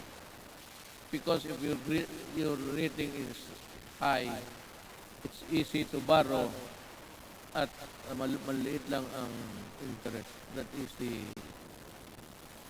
dynamics of a rating by Fitch and Poor, ganon.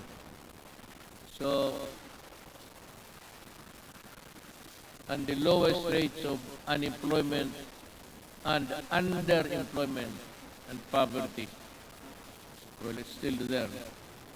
It is beyond dispute that our economic governance fundamentals were robust when COVID-19 hit us. I am sure that much can be said about the way we took on the daunting challenge of preserving lives while sustaining our momentum towards the developmental. Dito na lang ako.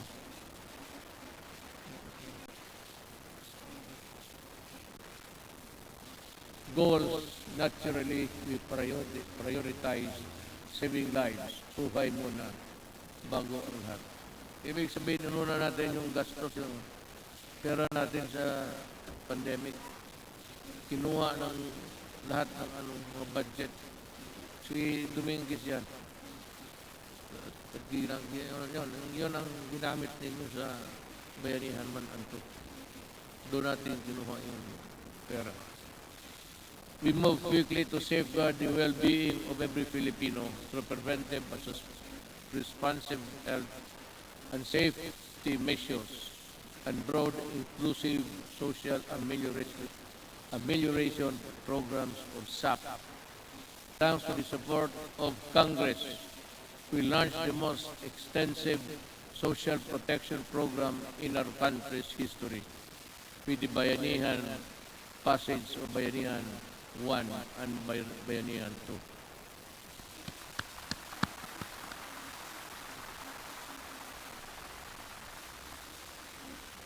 Indeed, our national health system and the resilience it pertains to the health. Countless lessons to learn and continuously improvements put in place. Kahit anong crisis ay kayang malampasan kung tunay na may malasakit at bayanihan. I agree.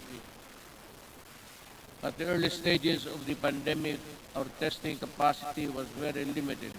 Recognizing the importance of conducting more tests to ensure early detection and timely isolation of confirmed COVID-19 cases, we ramp up our testing capacity. We now have more than 260 accredited laboratories nationwide, which is still capable of conducting at least 50,000 tests daily. All regions now can conduct their own COVID-19 tests.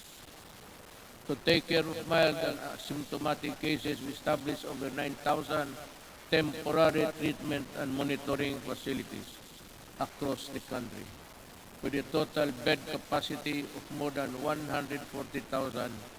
Together with the local government and the private sector, we quickly established mega quarantine facilities that could accommodate more cases. Modular hospitals and quarantine facilities have also been established nationwide, especially in Metro Manila. For our severe COVID cases, our tireless health workers will continue to ensure that you are provided with the best care round the clock based on the latest development global best practices. Our health experts continue to actively participate in the search for safe and effective COVID-19 medicines. With the help of Congress, kita mo sa lahat, I never said, wala kang magiging ito develop the construction of a bridge that is nowhere to be found today. Ako, sa inyo talaga, with the help of Congress, we passed 13 measures that establish the new and improved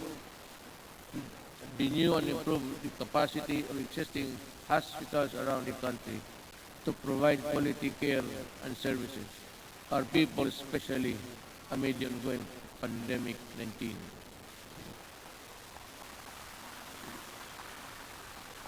These include establishing new medical facilities in Mandaluyong City, Bacolod, and Davao Occidental, increasing bed capacities to existing health facilities. In Quezon City, Ilocos Sur, La Union, and Palawan, the upgrading of health facilities in that area to include Leyte. Currently, we have received over 30 million doses of COVID-19 vaccines. We expect to at least receive 36 million vaccines this month, and in August, we have inoculated more than 7 million Filipinos which have received the first dose, at least 17 million. Well, I think the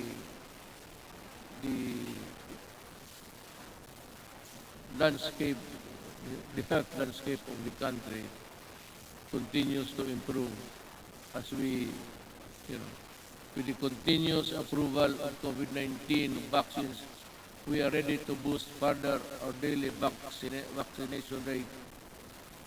And I also encourage our local government units to hasten their rollout and strengthen their inoculation program. San Juan City, for one, have vaccinated 70% of their population in a month's time. Saludo ako sa inyo at kay Mayor Zamora. We cannot continue living in the shadow of this potent enemy, especially now that science and medicine has proven that it is possible to live, if not entirely defeat this virus. The health and safety protocols we put in place have proven effective in slowing down the spread of virus. But the best solution is still vaccination. Am I to mataas na ba? Kasi kung mataas na, patuloy na lang ninyo itong gumagalaw dito.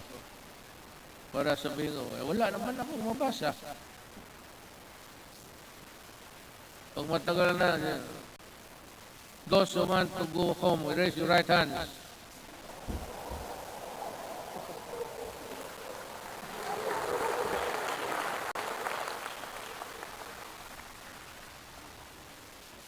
Pati si Monsignor, makapagtaitaas niya yung kamay niya. That is why I implore our countrymen who are now in the list of sectors to be inoculated to get vaccinated now. And to those who received the first doses, please return for your second shot. I also ask for patience for those who are next in line to receive vaccine. More and more COVID-19 vaccines are arriving each week, and you will soon have your turn. Corollary to this, it is high time that clear and precise uniform protocol and guidelines are issued in anticipation of the vaccination of more Filipinos and the steady reopening of our society. You know, pagpasensyahan niyo ako, I ask, I beg your kind indulgence. But I have to talk about something which would affect us. It seems that this government is too far away from the people. Yung serbisyo talaga na totoo. Nung isang araw nakita ko, I don't have to know what place was that. Ang mga tao nakapila. And they said that they were there at 4 o'clock. Lumalakas yung ulan sa payong lang sila. So nanonood ako sa report because I listen to the report every morning. Kukuha ko sa mga radio station yan eh. So I was having breakfast. I was listening to the TV. At nakita ko yung mga tao nakapila doon, malakas ang ulan. Sabi ko,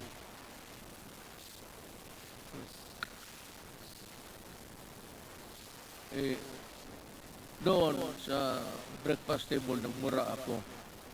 Pero dito, good boy man ako kay may mga religious dyan. I just call on the National Task Force against COVID-19 to see to it that this happens, the protection. We have spent enormous amounts of resources to build our capacity to overcome this pandemic. We cannot afford more lockdowns, lest our economy bleeds to the point of irreversible damage. Baliktang ko, bakit mo pa pilahin? At sabi kasi doon, libre lahat na, wala ng So nagpuntahan yung mga tao, nagpila, kasi wala nang lista-lista. Pero sabi mo, alas 4 pa sila.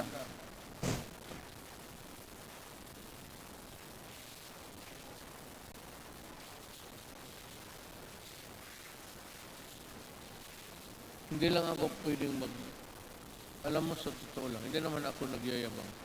I'm just an ordinary Filipino citizen.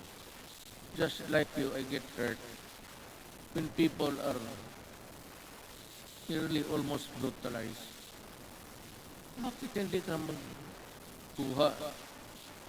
It's rain time. Malakas ang monsoon, southwest monsoon, dumadaan talaga sa Pilipinas. Gamitin mo utak mo. You should look for a gym. At bigyan mo lahat ng tao ng number. Hanggang dito lang po. Hanggang dito lang tayo, balik kayo itong bukas, from 15 to 20, kayo na naman bukas. Bigyan mo lang card. Prepare a card where you can write, the marshal will go around the queuing na bakit mo? Hindi ko maintindihan. Ano, this media? Hindi ko maintindihan bakit gawain mo yan sa Pilipino. Yan ang tinatanong ko. Why do you have to do it to the Filipino? You can always, maghanap ka ng, there's always a gymnasium. Mga eskwelahan, walang klase ngayon. Bakit hindi mo gamitin doon? Bakit maghanap ng isang room? Tanong.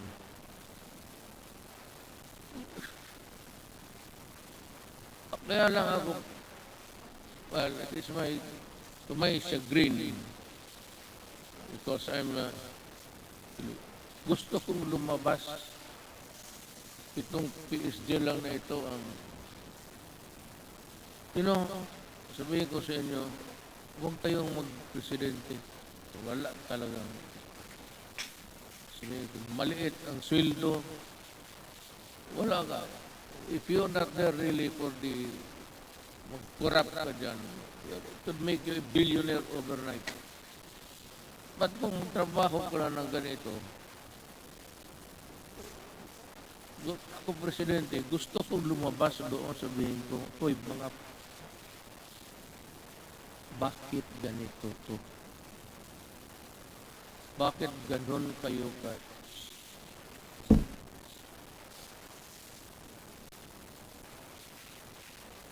I mean, the Filipino does not deserve it. Even if they are not paying taxes. Because the theory of government is that all money belongs to the people. And the money is there. That belongs to all of us. And it should be used for public good. But what is the use of public good if you are not good and stupid? So, ganon ang mangyayari sa Pilipino. I'm just letting off my...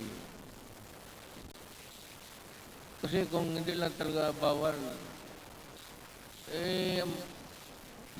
itong PSD hindi ako pinapalabas. Sabi ko, magpunta ako na, sir, hindi pwede yan, hindi pwede.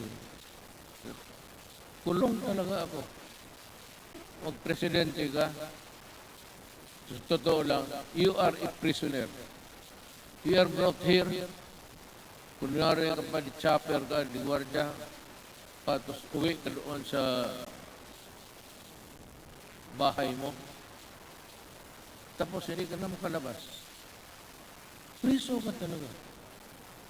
Tawagin mo security, yung gusto kong pumunta sa sinsya. Tapos pagbalitan mo, sabihin mo, sir, ang authority namin does not come from you. It comes from Ilo. So, kami ang masunod. Talaga. Sige ka, pero bunch of papers, you read it hanggang umaga, trabaho ka. Sweldo mo, ganun lang. Just give me 219,000. Tapos ganun ang trabaho. Mag-isa ko. Butit ngayon kaya nandito yung asawa ko at dito yung anak ko. Kaya bubuhay yung loob ko mag-uwi ako sa bahay. Looking forward. Today is my last State of the Nation address. But this is by no means my swan song. I shall never cease to implore Congress to pass vital and critical legislation as well as to push the entire government to ensure nothing less than the full recovery and revitalization of our country. But to do this, it is necessary for us to first overcome the crippling fear, anxiety, and uncertainty that was caused by the threat of the COVID-19 virus. Well, I really do not know what to do. I have to listen to the task force. This is a group of people volunteering to be a collective advisor, or that to give you the advice collectively, we put it that way, na sila ang magsabi. And we're just waiting for the, I am referring to COVID-D Delta. It is rampaging now in Indonesia, Thailand, India, and many parts of Asia.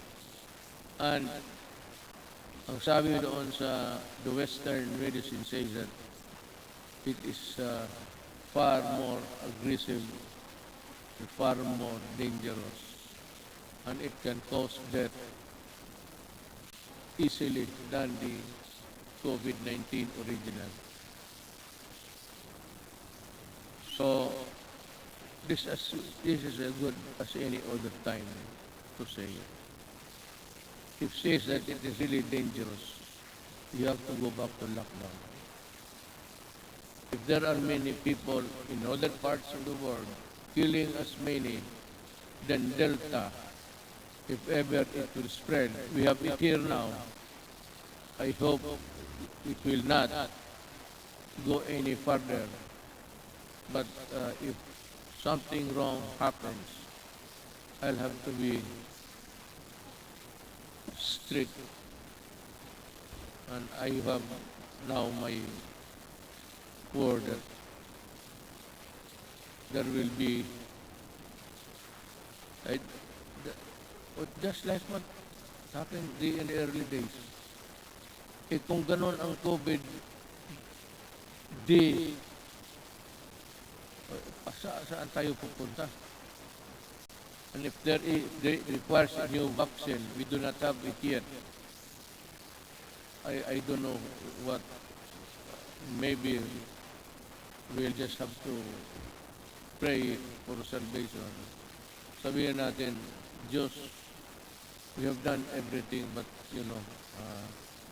this time we are really put hard on these things that happen. Rest assured, we will exert every effort to ensure the lost livelihood of our affected countrymen. I have recently signed an executive order creating task force that will shepherd the country's national employment recovery strategy. The task force recently partnered with the Employers Federation of the Philippines to implement the reforms Rebound and Recover program that aims to vaccinate qualified workers to fill in more than 1 million jobs. These jobs will be created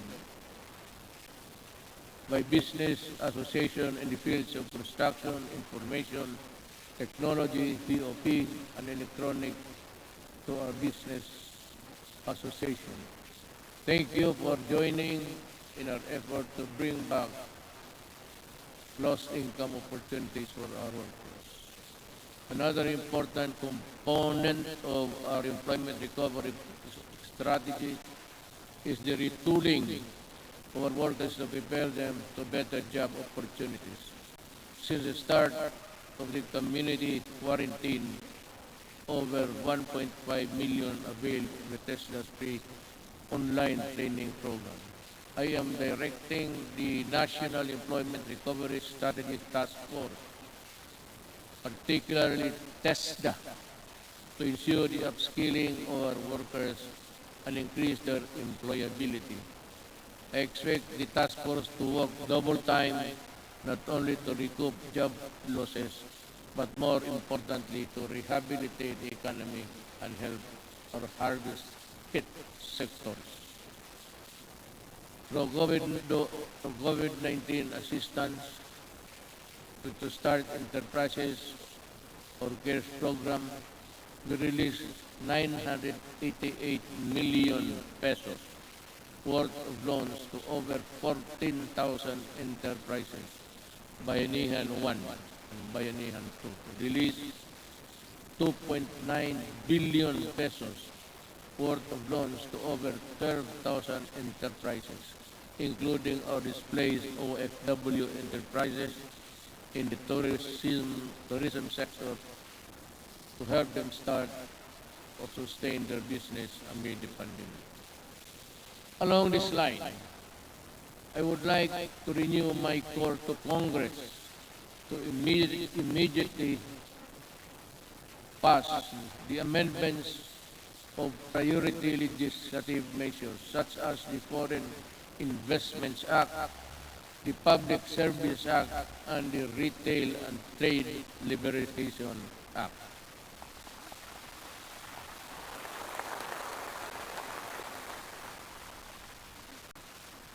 Your applause went well ahead of its realization. You have to work on this, guys, and well, I'm sure that we can have a respite of this contagion in your own little way. Finally, I would like to reiterate my call for Congress again to pass legislation to establish a single agency that shall focus on and respond quickly to the needs and concerns of our OFWs. I pray that our next leaders and our future generations will not squander our natural resources and fight for integrity of our environment in a manner fiercer and more effective than my administration had ever done. The pandemic has taken so much from us as a nation, but like other adversities that tested us time and again, it can never take our courage and resilience and the spirit of Bayanihan 1, rather Bayanihan, and the value of the malasakit are now indelible in us Filipinos. We shall use this gift to forge ahead towards a better normal. As we come to a point where the risk of COVID-19 transmission can, to a certain extent, be managed, and I'm hopeful that we shall be united in forging ahead towards bringing the country back to its robust growth path. Let me end by adding this particular statement. On learning, education, and learning, despite our inability to conduct face-to-face classes during this pandemic, we remain determined to deliver quality and accessible education to all. Creation of the basic educational learning plan. Community plan enabled uninterrupted learning to students in the basic sector while ensuring the teachers' health and safety and well-being.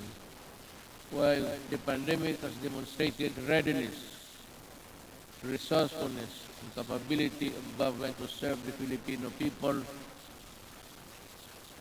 through the use of ICT and digital services, it has also shown its inherent deficiencies and weaknesses, as such that they ask Congress to pass an e-governance act that will set up transition of government processes to digital age. I'd like to add something on the protection of our overseas Filipinos. I also ask Congress to pass a law creating the Department of Migrant Workers and Overseas Filipinos. Kailangan po ito because they are suffering they suffered not only yesterday, but they are still suffering now with so many inadequacies in both our government response and including the monetary assistance. To ensure that there is a department that is solely focused on addressing the needs and taking care of the welfare of our countrymen abroad. Before let me also touch on the environmental protection. It has also been 13 years since the Supreme Court to Mandamos ordered the rehabilitation of Manila Bay. Unfortunately, no immediate substantial action to comply with the Supreme Court's order was undertaken until 2019, when this administration started its long overdue rehabilitation. As of May 2019, all illegally operating open dump sites surrounding Manila Bay has been shut down, while 151 out of 187 LGUs surrounding the bay have now access to sanitary landfill. Establishments have been forced to comply with environmental laws and ordinances, while those who did not have been closed. As a result, pollutants have been greatly reduced, coliform levels also reduced to its various maximum, are now its longest levels in years, if not decades. I urge the DNR to sustain the efforts to continue working with our LGUs to restore Manila Bay to its former glory.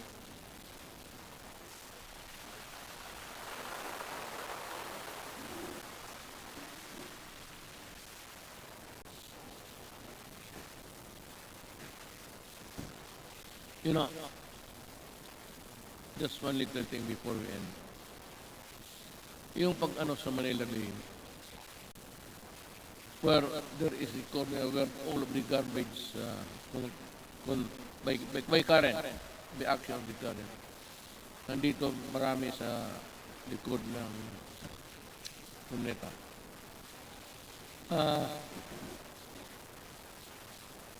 Ginawa natin yan.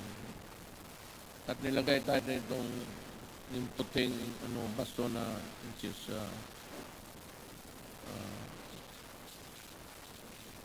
scattered into small pieces. Nawawala minsan yan because of the waves. So every now and then we still have to replenish because we cannot change the nature of our shores. That is how it is. It is not a permanent fixture there, dolo form. It is there from the mountains, and we break it down and bring it to the sea. But that would occupy that place, irrespective of there is a high tide or low tide. Nakakatulong yan. At nawawala yan. And the only way to do it is to replenish it until we can think of a good alternative of how we can process the whole thing back to its normalcy. If there was really normalcy at the time or at any other time in the past.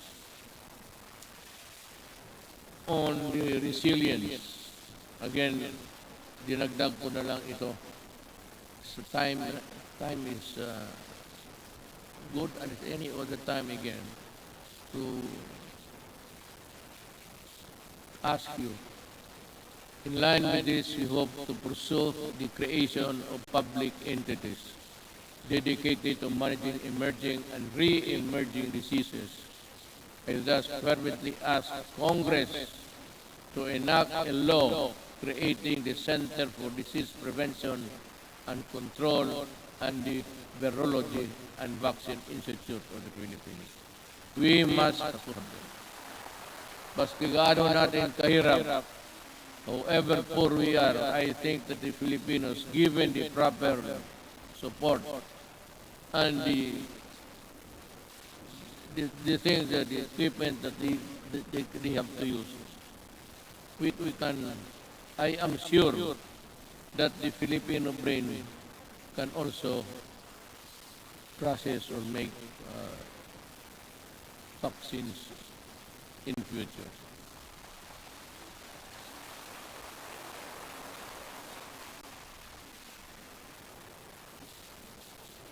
Tapos na po yan, ma'am. I ask Congress to pass the Disaster Resilience Act that will create the Department of Disaster Resilience. Let us also, pagkatapos ito, ma'am, ikaw yung unang tao na mag-congratulate sa akin. Ha? Kaya ako nag-utal-utal dito dahil sa iyo. Let us also pass the law implementing the Fire Protection Modernization Program to bolster the readiness of our firefighters and ensure their ability to respond to fires and disasters. Related to this, importante ang trabaho ng bumbero, maniwala kayo. They must also be there during a disaster happening. Let us also push for the mandatory establishment of education centers in every city, province, and municipality throughout the country, which are provide the basic needs and assistance to all evacuees during times of emergency. Now, there is now the conclusion. Ay, salamat. Potsang Duterte ito. The lights go out for this administration 11 months from now. The work that we started and expected to finish within constitutional time frame of 6 years has been told. Much was so far, but we need not despair. Desperation is a feeling alien to the resilient Filipino. A peaceful and prosperous Philippines is no longer a distant dream, but one that is within our grasp. If our future Filipinos would also do it. If we continue, they would continue and would seize the opportunity to work together. Malaki ang papasalamat ng mga kababayan natin, lalo na silang sinasabi na mas panatag ang loob nila ngayon. Hindi na nababahala ang mga magulang na lumalabas ang mga anak nila naglalakad sa gabi.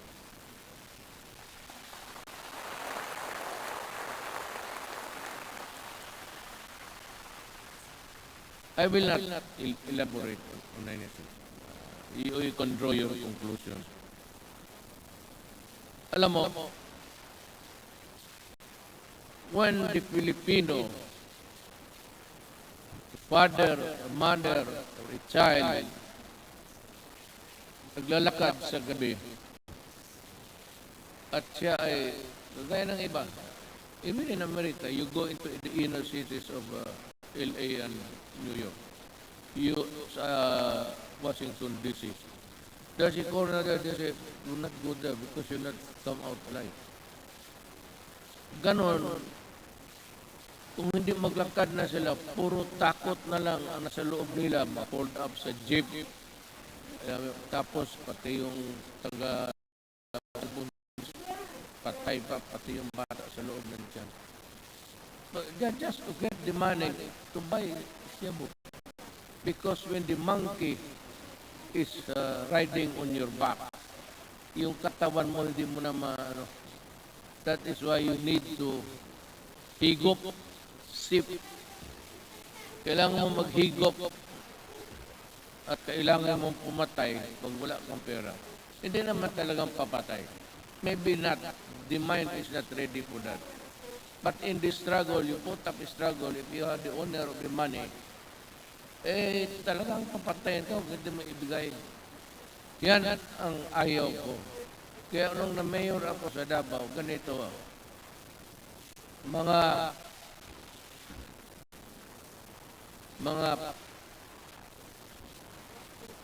umalis kayo sa daan. Yung daan, yung public transportation is for public good. Huwag mo silang takutin na magkanto pag-uwi. Nandiyan, nagiinom man sa... Yan ang hilig ng Pilipino. Mag-inuman. Hindi mo malaman ang mga nag-uwi na babae, they have to take another route that would be longer because nandyan mga standby. So the streets are unsafe. Hold up, pinapatay.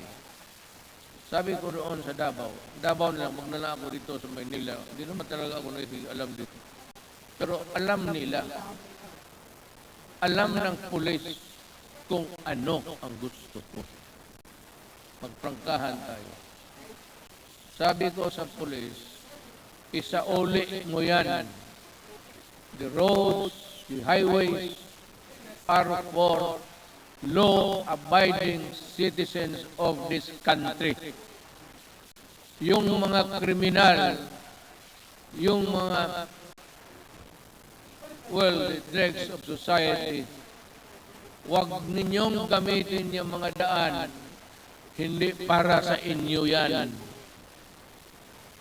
And I will see to it that you are not there. Be sure that when I pass by, I do not see you. Because if I see you, I will dance with you. Isauli ko. Kaya ngayon, medyo, hindi naman talaga, ba't yung mga sales girl, mga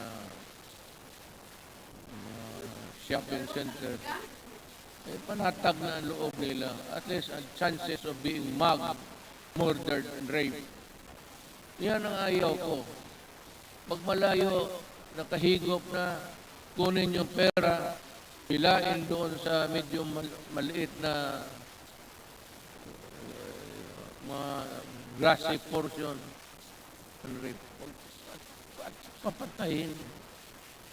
Yan ang hindi ko matanggap. Just like the Filipino sabi ko, I may be just a little bit crazier than the others.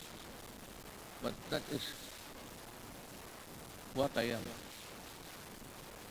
Ayaw ko yung lalo na magsyabo ka. Tapos siyal ka kung ano, wala kang makuha pera. Aakyat ka ng bayo. Just like that bank teller. It was raining so hard, just like the rains that we had experienced. It was pouring almost cats and nails. Ang lakas talaga ng bagsak.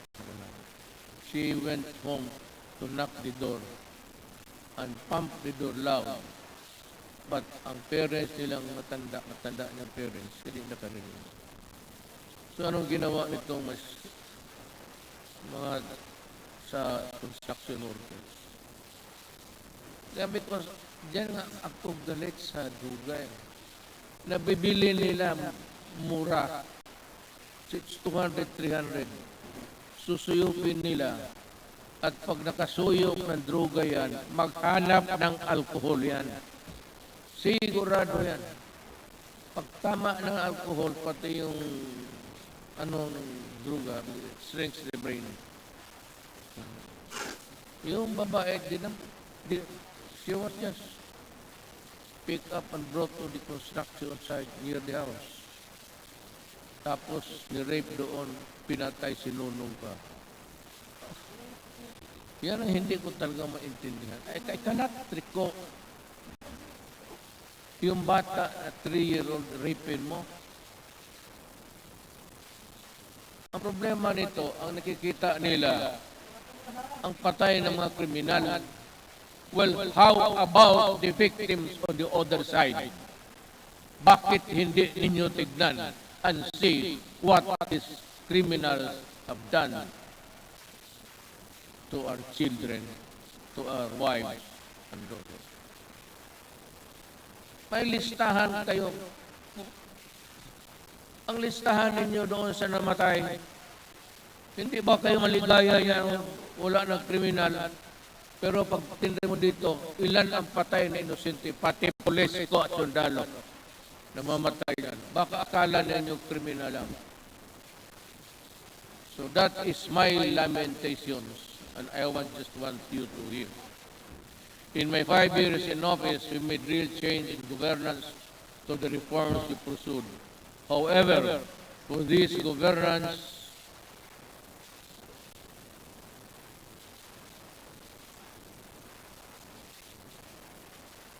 must be sustained and broadened.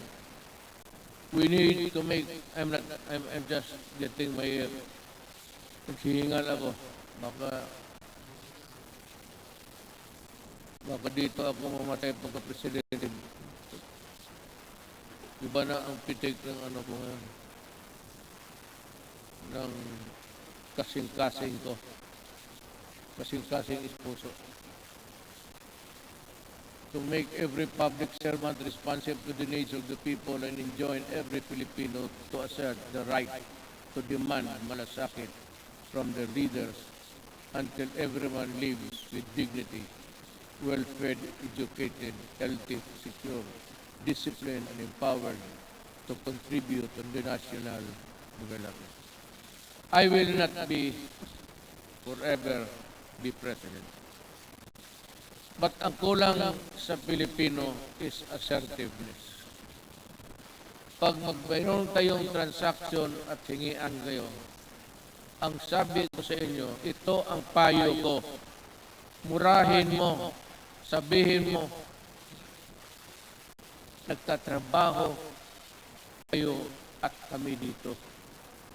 We are following papers and you are sitting on your ass on it. Kaya dito sabi ko, magkinig kayo lahat ng Pilipino, total last Sona ko ito. Pag may mag-follow up kayo, permit, clearance, at paghingi ng pera, murahin ninyo. Sabihin ninyo, yan, sabi ni Duterte, sampaling ko kayo. Kasi ako nagbabayad ng buwis. Bakit ginaganito ninyo? Anto di mga Pilipino, hindi naman lahat. Tayo magtatrabaho sa gobyerno. You know, I mean, it takes you 1 month to process a paper. It takes you patos pabalik-balik yung tao. Pag ang tao bumabalik, 2, 1, 3, then there is corruption there. Murahin mo. At kung maaari, pahiramin kita ng pangkulam para kulamin. Ganun talaga. I'm just warning everybody. There's still 1 year to go. In about 3 days, lagyan mo ng papel, bumalik ka dito at this hour on Thursday. At pag gano'n, pakita mo yung papel, hanapin at pinibigay. Yan ang gamitin ninyo. For all the local governments also. In my cabinet, it's 30 days. Walang extension. All. Sabi ko, reduce the signing authority from 6, 7 to only 1 or 2. Hindi naman kailangan. Hindi kailangan nagpirma lahat ng empleyado dyan. 1 or 2, yung ibang mag-process lang. But if we cannot process it also in so many days, in Davao, if there is a clearance which is long overdue, hindi mo na pwedeng ibigay doon sa tao. Ibigay mo sa akin at tanungin kita mo, bakit inabot ka ng ganito? Wala, there's no other conclusion.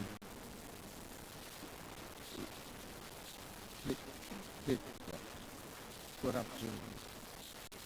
Kagaya, what is true in Davao is true in the entire Philippines. Mabutit na rin yan, nakapagsalita ako ng freely video. Total, last ko naman itong Sona. Buti ang malaman ng tao na ganon ang ginagawa nila. It's not there.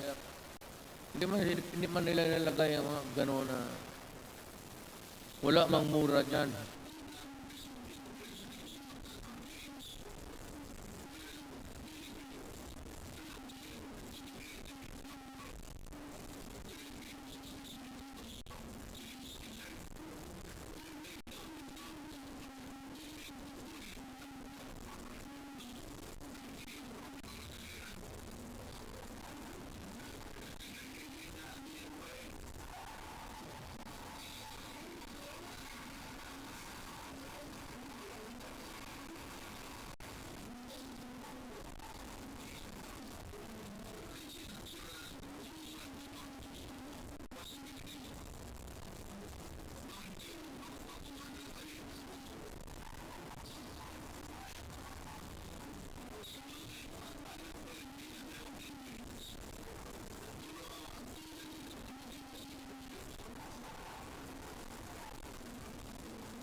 Be careful. We need to fight and subdue narrow vested interests and ensure that our gains will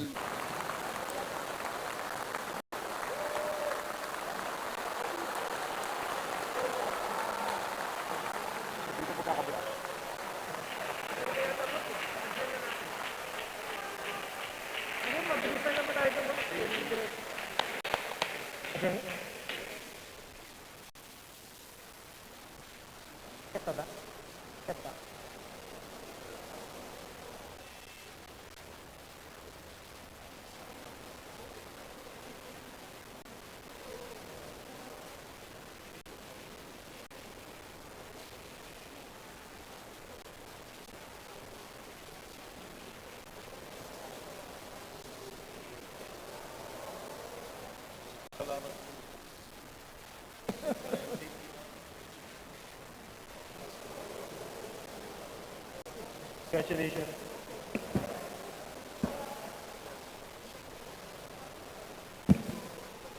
On the part of the Senate, the joint session is hereby adjourned. The part of the House of Representatives, this joint session is hereby adjourned.